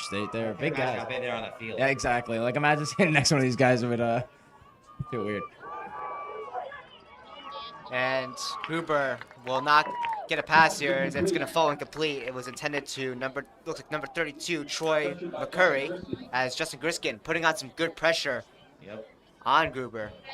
So it looks like they're alternating like quarterbacks here. As Gruber's taking a couple quarterback stances, but then sometimes he gets moved to the running back position. So very versatile player, You know, you can say. I can't tell you where he's playing. He's plays all over the place. He's getting all of it. It's like literally in the same drive. I honestly, I've never even seen this happen. Like, it's in the same drive. He's moved multiple positions. Yeah. And it's not like it's not working, as they're getting some good like. No, they got up the field, man. I was not expecting that. It's just, are you able to convert here? Is Sussex Tech able to turn this into something? Is what they're looking for. Last time the turnover on downs, which happened, it was, I believe, fourth down. Goober scrambled and he got taken down. Exactly. They've been able to run it. They have. It's just the fact that they haven't been able to score is what's got them behind in this. Yeah, exactly.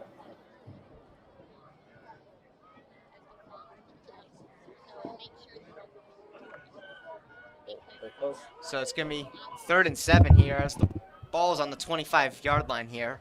Getting close to the red zone as we talk. See what happened, as we just talked about. Executing plays in the red zone are key for football team. We're going to have a flag too. False start. Looks like a false start. I think it may be a false start, yep. So false start on Sussex Tech here. So that's going to move them back here 5 yards. And I will say one thing: there hasn't been many penalties. It's like there's been like maybe 3 or 4 offside or false start. There's been 1 holding play. A very clean game overall by Pequannock and Sussex Tech. Yeah, both of them combined. Yeah, definitely. That's a good thing though, no one's, playing rough and stuff. Playing a clean, respectable game here of football. Yeah, there's been like a couple offsides and stuff like that. Yeah, but nothing dirty really. Yeah, nothing with tackle. Exactly. Really, Nothing with involving physicality, I would say, right? Yeah. That's what you want to try to So, play a clean game overall. I mean, false starts and offsides, it's hard to control because you got to look at the ball, but it's also hard counts get teams. Like, you'd rather have a false start 5 yards than a pass interference in the spot of the foul or whatever. Holding like that is very crucial. Certainly. Also, that was Gruber on the carry, and he won't get enough here. It's going to be a 4th down. It's going to be, let's see what they say on the scoreboard. 4th and 5 with 5:08 to go in the third quarter here. We'll see what Sussex Tech opts to do here. They were in this position. We saw this in the first half as well. They were in the same position and didn't go too well. But We'll see here. we'll see how. Yeah. Yeah, they're gonna go for it. Yeah. 12. And yeah, it is first down. No, I would say for them, yeah, definitely go for it. That Looks would like be the move, especially with the second half. I'm sure you would say the same, Tyler. Just go for these probably. it's gonna actually be good for a first down here as the ball will get moved to the 22-yard line. But I mean, I would credit Sussex Tech's run game. It's been very good. Like besides like Goober and all, like they've been running the ball fairly well. You can probably agree to say that the score wouldn't correctly represent this how they've been playing. Yeah, they definitely have been. Even the record. Closer than you would think. Well, yeah, I underestimated them coming into this. One of the first questions Tyler asked me when he asked me what you project for this game. Obviously, I just looked at stats, and from that, you would think it would be a completely dominated game, but it's really not. They're still in it. They're still running the ball, and they still have a chance to score here, which is, first down in a great spot. So, yep. Hope to execute. You never know what will happen. Sussex Tech here. Looks like a fumble. Yeah. Who's on it? Yeah, we'll see who's got the battle there as it's a pile up there. Once again, credit to Gruber. He's been holding the ball very well, and that's his first fumble. It's not normal to fumble, but with all the carries he's had, he's been securing the ball, keeping it tight in there. Well, the good news for Sussex Tech is that they didn't lose possession there on the fumble. They were able to recover this one and keep it, and they'll still have at least, I'd say, 2 or 3 more plays, depending on if they go for the 4th down. On that note, we didn't even talk about it. Dylan Rowley is not back, as we figured, but key part of Pequannock's. Yeah. You would definitely tell by just the way he got driven off and everything. It was definitely right threw his helmet off. Yeah. A subsequent injury for them did not look too good for Pequannock. We're gonna have a flag too on the play. But yeah, he had a lot of attention on him it was even pointing out to us when we saw him on that bench. He was there for a while, getting care from a decent amount of people. So hopefully it's nothing too bad, obviously, as you would hope, but it did not seem the best, I would say. Yep. So the penalty here is going to go on Sussex Tech. It's going to be a false start, so they're going to move back 5 yards here. So it's going to be 2nd and 13.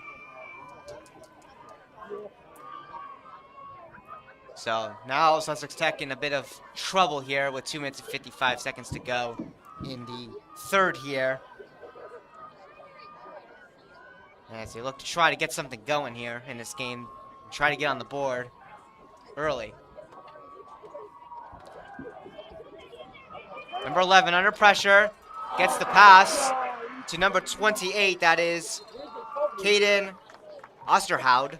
Number 28, Osterhout. Or Osterhout, excuse me.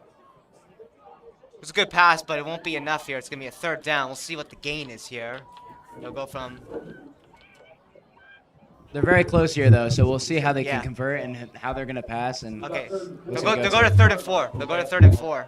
See, as we try to notice, Sussex Tech will hope they execute on this red zone play. You know my touchdown pick, right? Yeah. I don't know anyone else's either. It's a hard question, I don't know. Really difficult over here from the box. It's hard to tell who will score this touchdown. So on this play here, Sussex Tech is going to be just 4th and short here. It's going to be 4th and 1. So they're definitely going to go for this, Try to maybe just go for the simple QB sneak here and just push and get it through here. Get a 1-yard gain. Get the ball.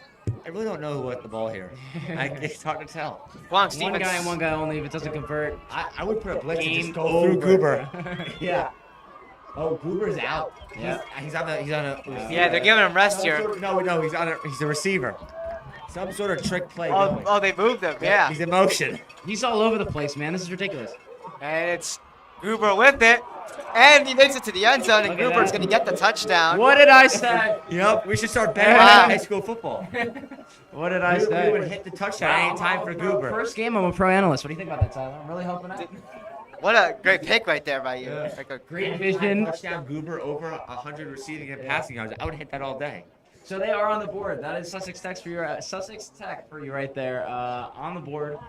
And they've been running it all game. We've been saying this. We've been analyzing it. It's been a closer game than what it appears on the scoreboard, and they've done something to show that. I'm very impressed by that drive as well because they were in multiple scenarios where you wouldn't think they would be able to get the first down, and they did. So Yeah, it will happen. It will always come. We'll get this one. We'll get this one at 1:09 here to go in the third, and the kick will be good for Sussex Tech. So they'll have a full 7 points here on the board. So Pequannock will be up 20-7.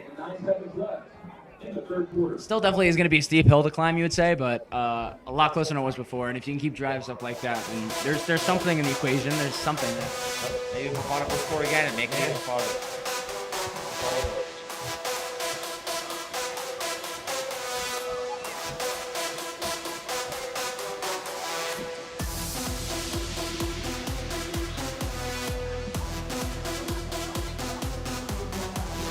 Now, Pequannock's takeaway on that would just be get on Gruber, right? Like, they've had a great defensive game so far. That the play's been great.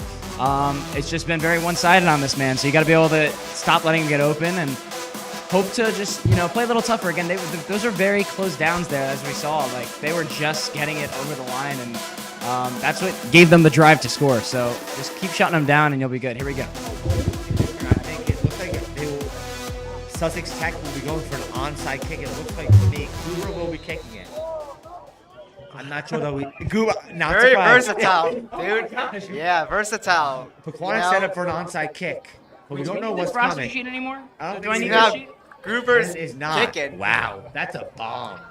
That was a good kick, Touch too. pass, but what a kick. I mean, not surprised who it was. It was Goober. I don't think I need the roster sheet. Yeah, only Goober. I mean, I apologize for insulting this Sussex Tech football. No, we're not. No, we're being serious. He's good. And they are one He's a unit, great player. right? The people are, getting it to him. So that's something that has to be said as well. And he's good. Exactly. He's not bad at all. Like, give credit to him. He's a good player. He's a big boy. What a senior, junior.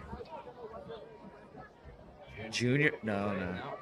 Senior, so. As we figured, senior, but It's a very big senior year for him. I mean, if he was a freshman, we'd had issues.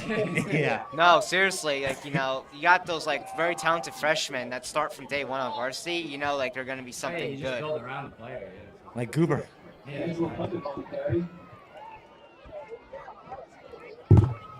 So that was Angelo Cundiff here on carry here.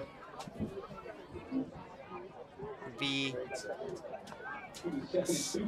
second down here. It's going to be a gain of 8 for 2nd and 2.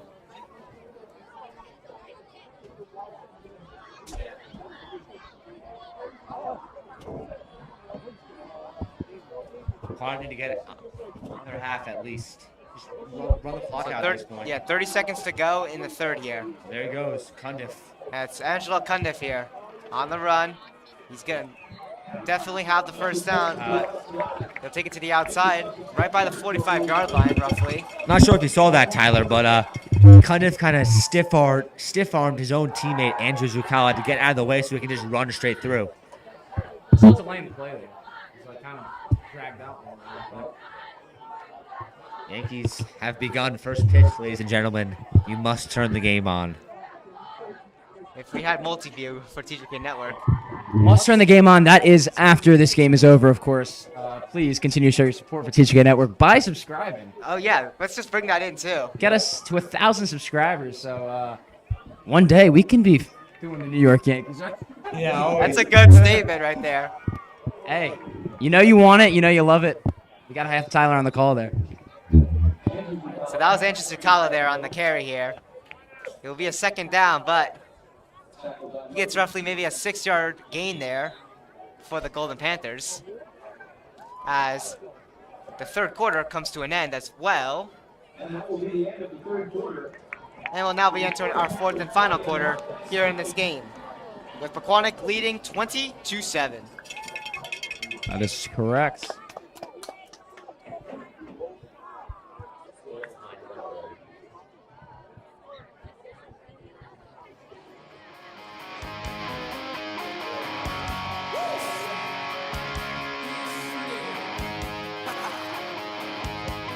yeah, just speaking of subscribe button, it's right here. As Logan said, yeah, help us get to 1,000. Sure, guys. Big deal here. It would really help out the network if you guys do subscribe, so don't take it lightly. Of course, this is a really high-quality broadcast that you got to be thankful for. Really, what Tyler's put the work in here for the network is insane. I've seen it firsthand today, just like coming to the set. I didn't even realize how sophisticated it is, but there's a lot going on behind the scenes into making this possible. So, big on Tyler. But yeah, all you guys have to do is subscribe to watch it, and actually, you don't even need to, so you should. Show your support, guys. Thank you. Yeah, but really, it's been 3 years, I've been doing this, and, every year it gets better and better. Every year it gets better. It really does. And I gotta say, surprised just by from what I see, it gets better and better. Eddie Shalongo here. Well, be on the carry here. It's gonna be a 3rd down. Nice teammate there by Goober, helping Eddie Schlanko up. Overall, just a good player.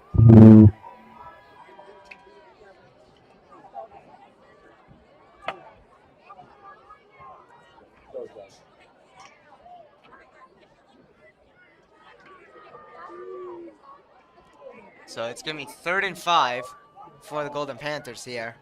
Looking to convert here. You look at it from Sussex Tech's perspective. It's a 2-score game. You need to get going. You need to do a lot, especially with the clock ticking.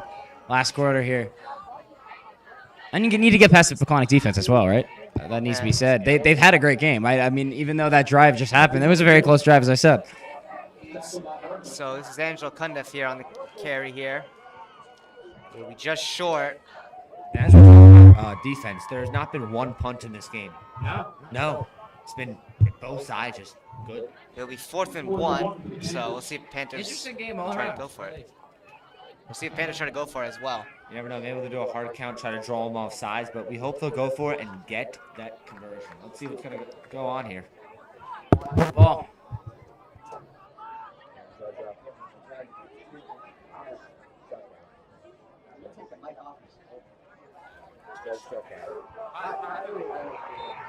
And looks like the ball was dropped here. We'll see who gets this one on the fumble here. If it's Sussex Tech, it's Turnover on going downs. to be Turnover on downs, yeah. Sussex Tech here who gets it on the fumble. So now they can get to work here with plenty of time to go. 10 minutes and 19 seconds to see what they can work with here. But as we say, you have to get around the Pequannock defense. Sure, definitely.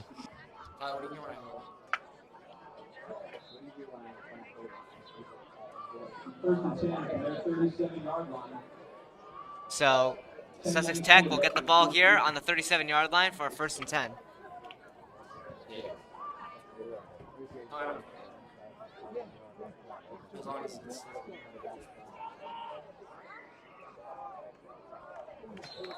And Sussex Tech hands it off to number 40, Doyle. He's tripped up right there, all being on the carry. So it's going to be 2nd down here. I think it's only going to be, looks like a 1-yard gain. Maybe 2. We'll see what they put it at. Looks like right now it's not going to be anything, so it's going to be a 2nd and 10, so no gain on that. Looks like at least a 1 or 2 yard gain from our angle. But not. Long pass over here, and it's incomplete, intended for number 14, Brian Gruber. Yep, not surprised. Receiver, running back, quarterback, everything. And he's Oh, been remarkable at it.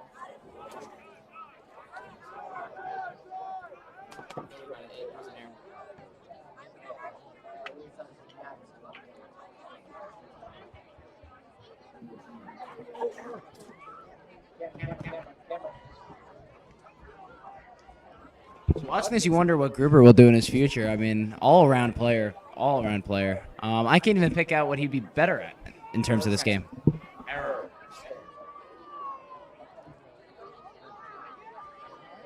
Hand it off. That's Pequannock. what a play. Stop on Goober.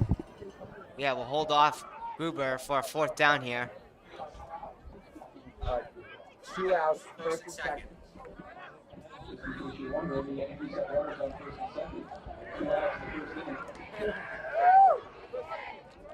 And to anyone watching on TJK NETWORK that is not watching the Yankees game currently, 2 outs, first and second runners on the top of the first inning here.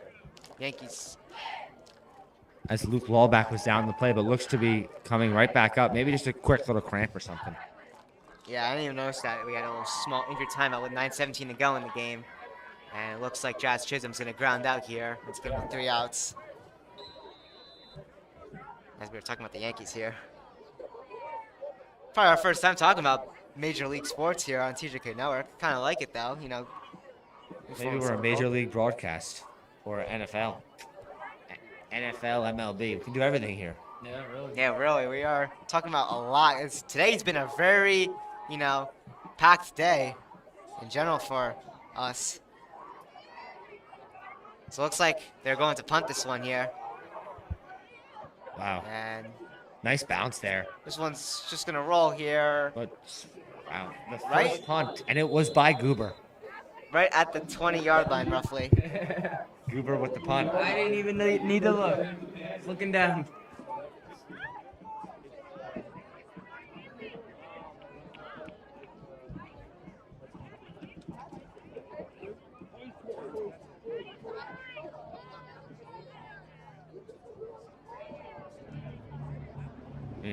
Yeah. I mean, 8:40 to go. Well, we'll see. Maybe the Pequannock just run the clock out.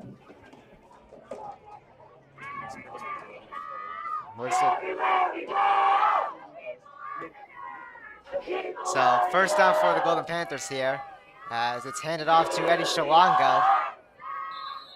And Eddie Shalongo will get pushed out of bounds here. And I believe he'll get a few on that for second down.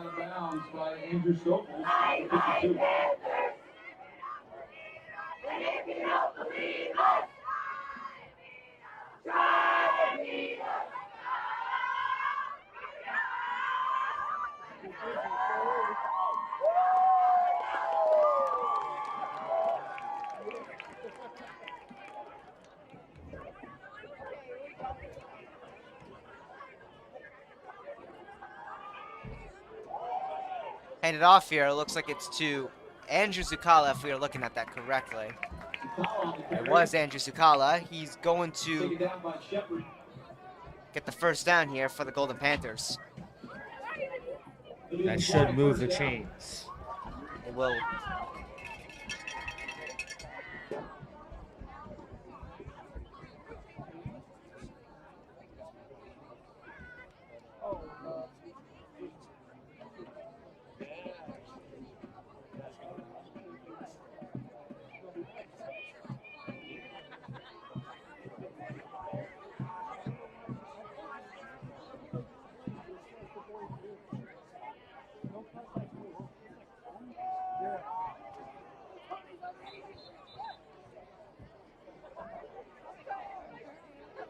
Second down here is Angela Cundiff there on the carry. He'll get a short gain roughly, maybe like, I think that was like 2 or 3 yards. Let's see what it is. It'll be 3 yards, 2nd and 7. I'll tell you one thing, the weather in Pequannock at the high school where Pompton Plains has gone down a lot. It's getting chilly up here in the booth, especially the press box. Can't imagine how it's like outside in the normal air with no like windows. Yeah, I agree. Sitting on the metal bleachers too. Next time I We gotta were bring out there before during the halftime show. Yeah, like you could feel it. I was Yeah, like, I'm I going was- back in the box. I need the Yeah, box. basically. It's Eddie Shalongo here with it. Eddie Shalongo still on the run. He breaks through one tackle. Not able to get through the second. He's pushed out of bounds right roughly around the 50-yard line. It will be enough for a first down. That same play again with the outside run and a good block again by Shane Albinson. Very good effort by him today on the trying to expand the run game. Definitely. 6 minutes and 58 seconds to go here in the 4th. Pequannock still up 22-7. I think it's pretty safe to say here Pequannock's gonna have a good night tonight. Yeah, hopefully, if they, as long as they keep, playing like they are, they should have a solid game. As Angelo Cundiff here breaks through some tackles, and he's on the run. Angelo Cundiff still with it, into the end zone. Touchdown, Pequannock. It's Angelo Cundiff.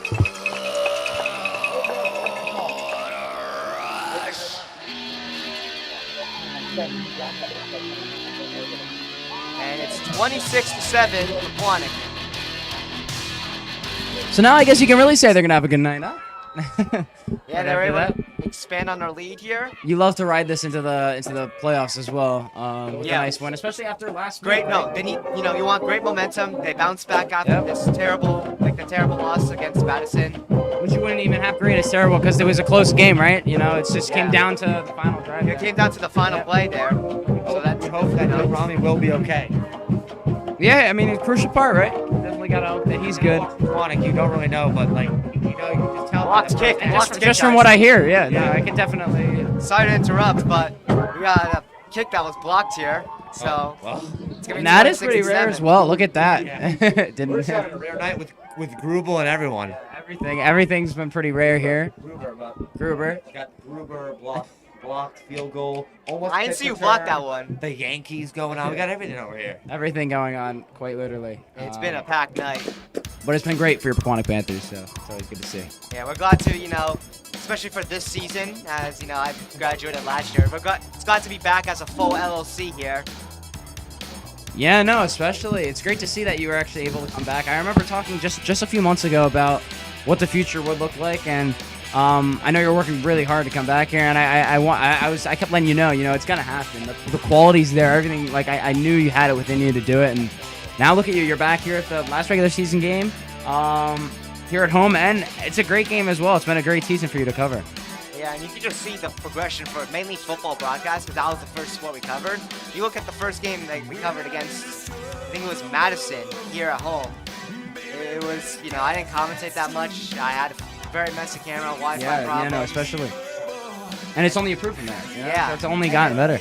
And then last year we had like 3 camera angles set. Now this year we got a motorized operating camera. Yeah. Commentary, full crew too, Yeah, by the way. exactly. Look at you gotta explain that, yeah. Whole team talking all about Gruber. And the team had a great turnaround too when you started, right? Yeah, our first year of broadcasting. Wait, we gotta stop it here. It was an onside kick by Pequannock, and they recover it. Wow. Sorry to interrupt. Yeah, there, guys. No but, problem. But yeah, and Pequannock will have the ball.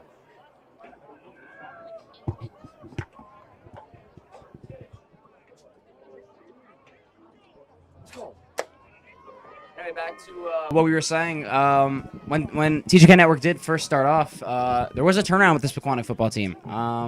They started playing well. No, the first season, my junior year, they were 5-6, so they didn't have a great year. They missed states. The second year, I wouldn't expect it because it was the same team almost, maybe a little less seniors, but like the team More of the same probably was expected. more of the same. It was a great year. A great year. And so far this year, you could say the same. This year has been an absolute great year as well. I'd say they got better. Which is all you want to see. Now, Eddie Stonko on the carry, but Gruber, a great tackle, throwing him down. We got a lot going on over here. The game and the Yankees, everything. 6 minutes and 24 seconds to go in the fourth. Pequannock up 26-7. Well, we do wonder if we'll see the JV squad, but probably not, considering it's senior night. So they want to keep all the seniors in for as Yeah, long as keep we them can. in. This is their night. It's a very special game for them. This is their last regular season game they will play in before business gets, real here for the playoffs as they prepare for it. They'll have a full week, to practice, get some ideas ready for play calling and stuff. It's a great time to get the group together and, And cherish the opportunity, to be in the playoffs as well, Great team here, firsthand, I can tell you that. And of course, it's a to be determined here of who they're playing and if they're playing at home. Last year, they played their first home game, I believe, since 20. I'm not gonna say it's correct. I'm gonna say I think it was 2012 or 2014, somewhere around there. I was young, I don't know. Yeah, but that was their first home game there. Unfortunately, they got upset by a pretty good Lakeland team that would end up going on a run all the way to the state section finals, playing against your school, Logan, Bernardsville. Look at that. I remember Where you guys would get the championship too. You guys had a good year as well. That's just a Odd flip there. Did anyone see that? What? I think that was Gruber, wasn't it? No. Yeah, I don't know. We always think it's Gruber. As we were saying, I remember a couple years ago, we played Lakeland in the semifinals, and they actually beat the 33-0 Caldwell. Yes, Caldwell. They did not lose for probably a straight 3 years. Yeah, Caldwell was undefeated, and Lakeland knocked them out of the playoffs in a crazy upset. It was a close game, and everyone was shocked. Yeah, it was actually beneficial that Pequannock lost to Lakeland because you end up thinking that, oh, Pequannock lost to a team that beat Caldwell, so it's not that bad of a loss, actually, if you think about it. Yeah, so like that's what I'm saying. That showed that they were legitimately like A good trying team. to go on a Yeah. run. And they did. They succeeded the run. And this, and also just that loss, ended their season last year and ended their potential run. Brought some good aspirations going into this season. As this year they have been dominant, solidly connected, and just Been working things out.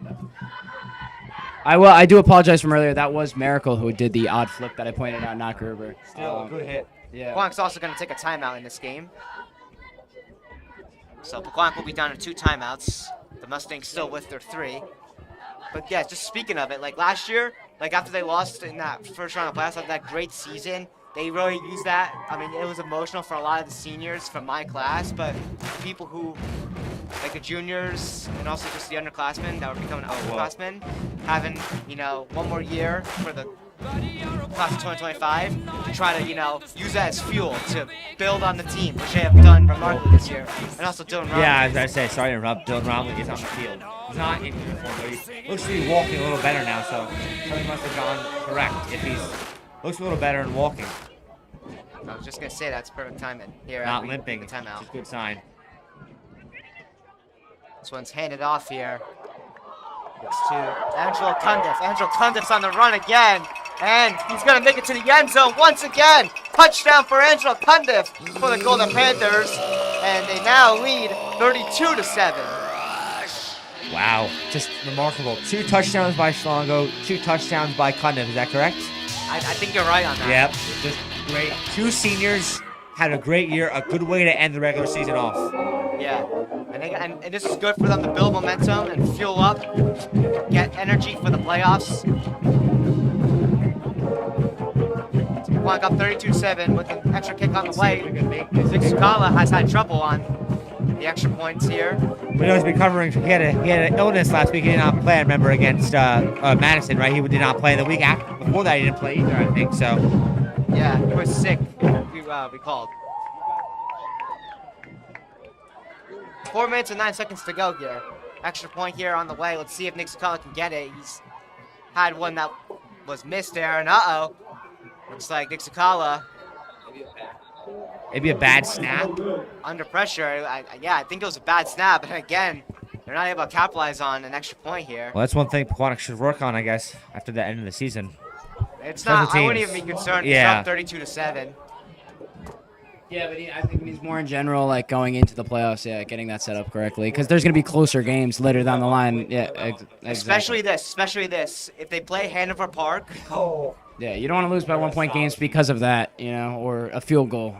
Yeah, most definitely. Yeah, Hanover Park, they came into Pequannock. Both teams were undefeated. And it was a similar situation when Pequannock undefeated played against undefeated Ramsey. They came in and dominated on, we dominated on Ramsey's turf. They came in and dominated on our turf, and they put up 41 points on this. We only were able to get, I don't remember if it was a touchdown and a safety or if it was 2 field goals and a safety, but it was 9 points. I think it was a safety, actually. And from the Hanover Park game, we're talking about that, right, Tyler? We're talking about the Hanover Park game. Yes. First play of the game, as we always say, it was a fumble by Delizia. First play was a bad snap. You can just tell by the tone. It's just going and going. And then on the second drive for Pequannock, they were forced to punt. Zucala's punt got blocked, and the ball was loose right there, and it was in enough distance for Pequannock there. That was an overall good game by Hanover Park, I would say. Yeah, that ball was right there for Hanover Park to pick up. It was right by Pequannock's end zone here. And Shepard is going to run it and get tackled by Van Letten. That was not Gruber this time. And also a funny part is that Big State Sports has also been broadcasting our football season, which I give them credit to. They've really shown a bunch of interest in our football team, which we like.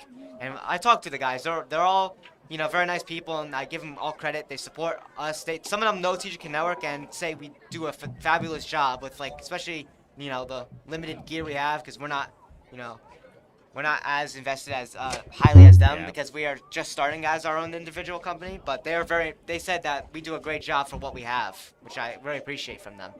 And I give big credit to Peter Fivefoot for helping us out, especially giving us the Morris Catholic roster for that game. He's been also following our journey here. And, you know, I talk to him when I see him. He's been at a couple games. So, yeah, I give a bunch of credit to him.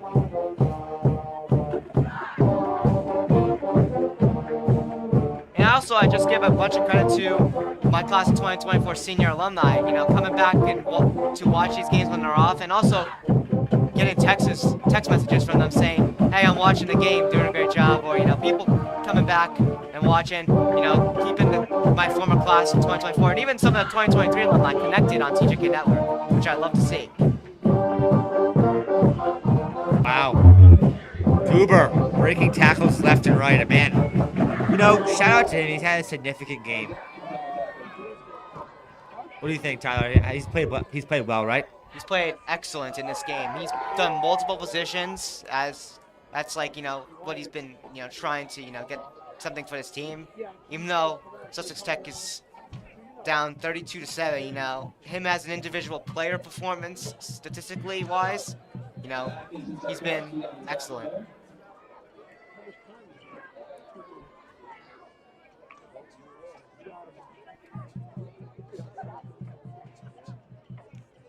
So Sussex Tech here with a second down here, 5 yards to go for them to try to move the change here. There's 2 minutes and 30 seconds left in this game as they try to go for a pass here. It's nearly picked, but the referee was in the away a little bit of that. It's just going to go incomplete here. Yep. Next time Kelsey nearly intercept that. It looked like he ran into the referee a little bit. Not sure. Referee interference, but they don't have that in football.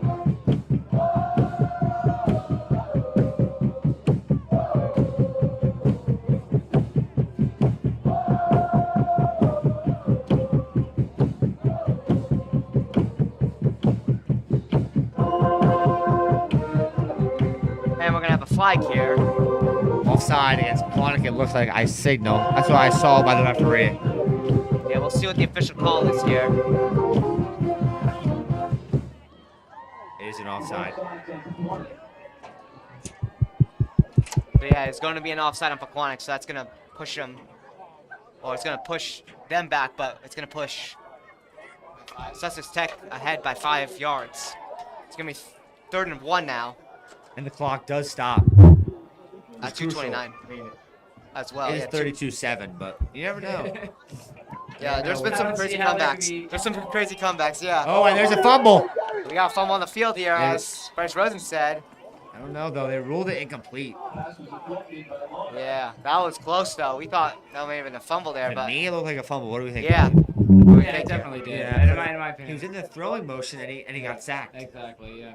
So yeah, they're gonna rule as an incomplete pass. So a big break there for Sussex Tech, just trying to, you know, get something going here late in this game.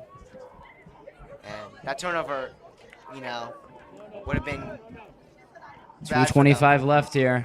See what they have left. Again, this game, in my opinion, way too far off. But miracles have happened, right? You know. With Goober. You never know what Goober can do. He might be able to pull off the miracle of the century, and we might have to meet Goober. Maybe a post-game Goober interview. he's had a solid all-around game. You really got to give it to him. The fact that we've mentioned his name about 100 times in this press box, it goes to show what he's done for Sussex Tech as a whole. And again, I really wonder what his future does look like, because obviously the guy has some talent, right, in multiple areas as well. Not just running or passing, like everything. Gets the ball again. There he is. So Sussex Tech did get the first down on the last play. So little heads up note. Romley has put the pads on with his helmet in his hand. I don't see him playing, but just an injury update. Yeah, that's a good size up it there.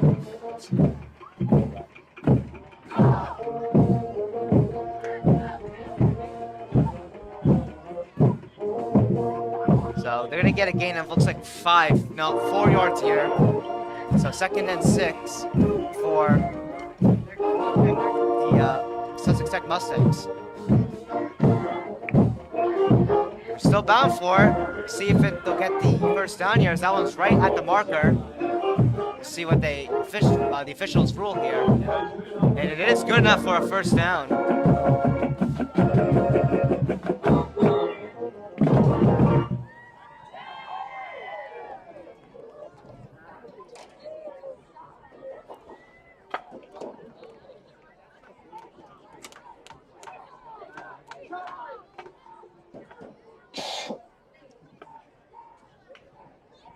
So first down on the 39-yard line for Sussex Tech here, as Gruber tries to go for a pass here that will go incomplete. He had Shepard open on that play. He really had. Shepard was wide open there.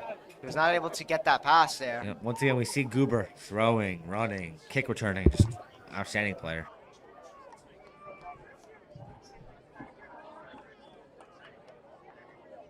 Just about a minute remaining this one. All-around effort here for Pequannock and the win.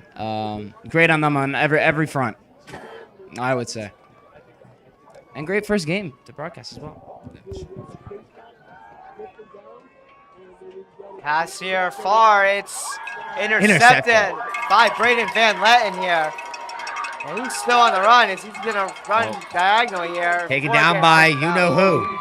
Gruber. Good interception by Van Letten there, but we're rolling. That's going to be on the 30-yard line, too. Yeah, that will probably do it here with 48 seconds.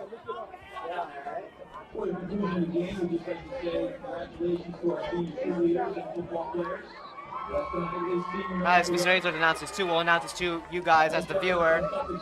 Just want to shout out all the seniors on this team once again. 4 dedicated years, including, them having experienced, 3 years of TJK NETWORK and just 3 years of my presence as well. Yep, as Pequannock will take a knee.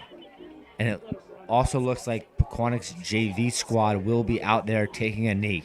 So very impressive. Yeah. Doing that work, Yep. So anything to this JV squad is good for them, as a couple freshmen actually are on this field.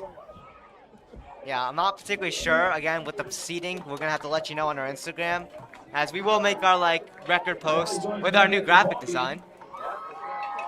This Pequannock one will be captured on TJK NETWORK, so make sure you guys do subscribe for this one. And again, help us towards our goal of 1,000 subscribers.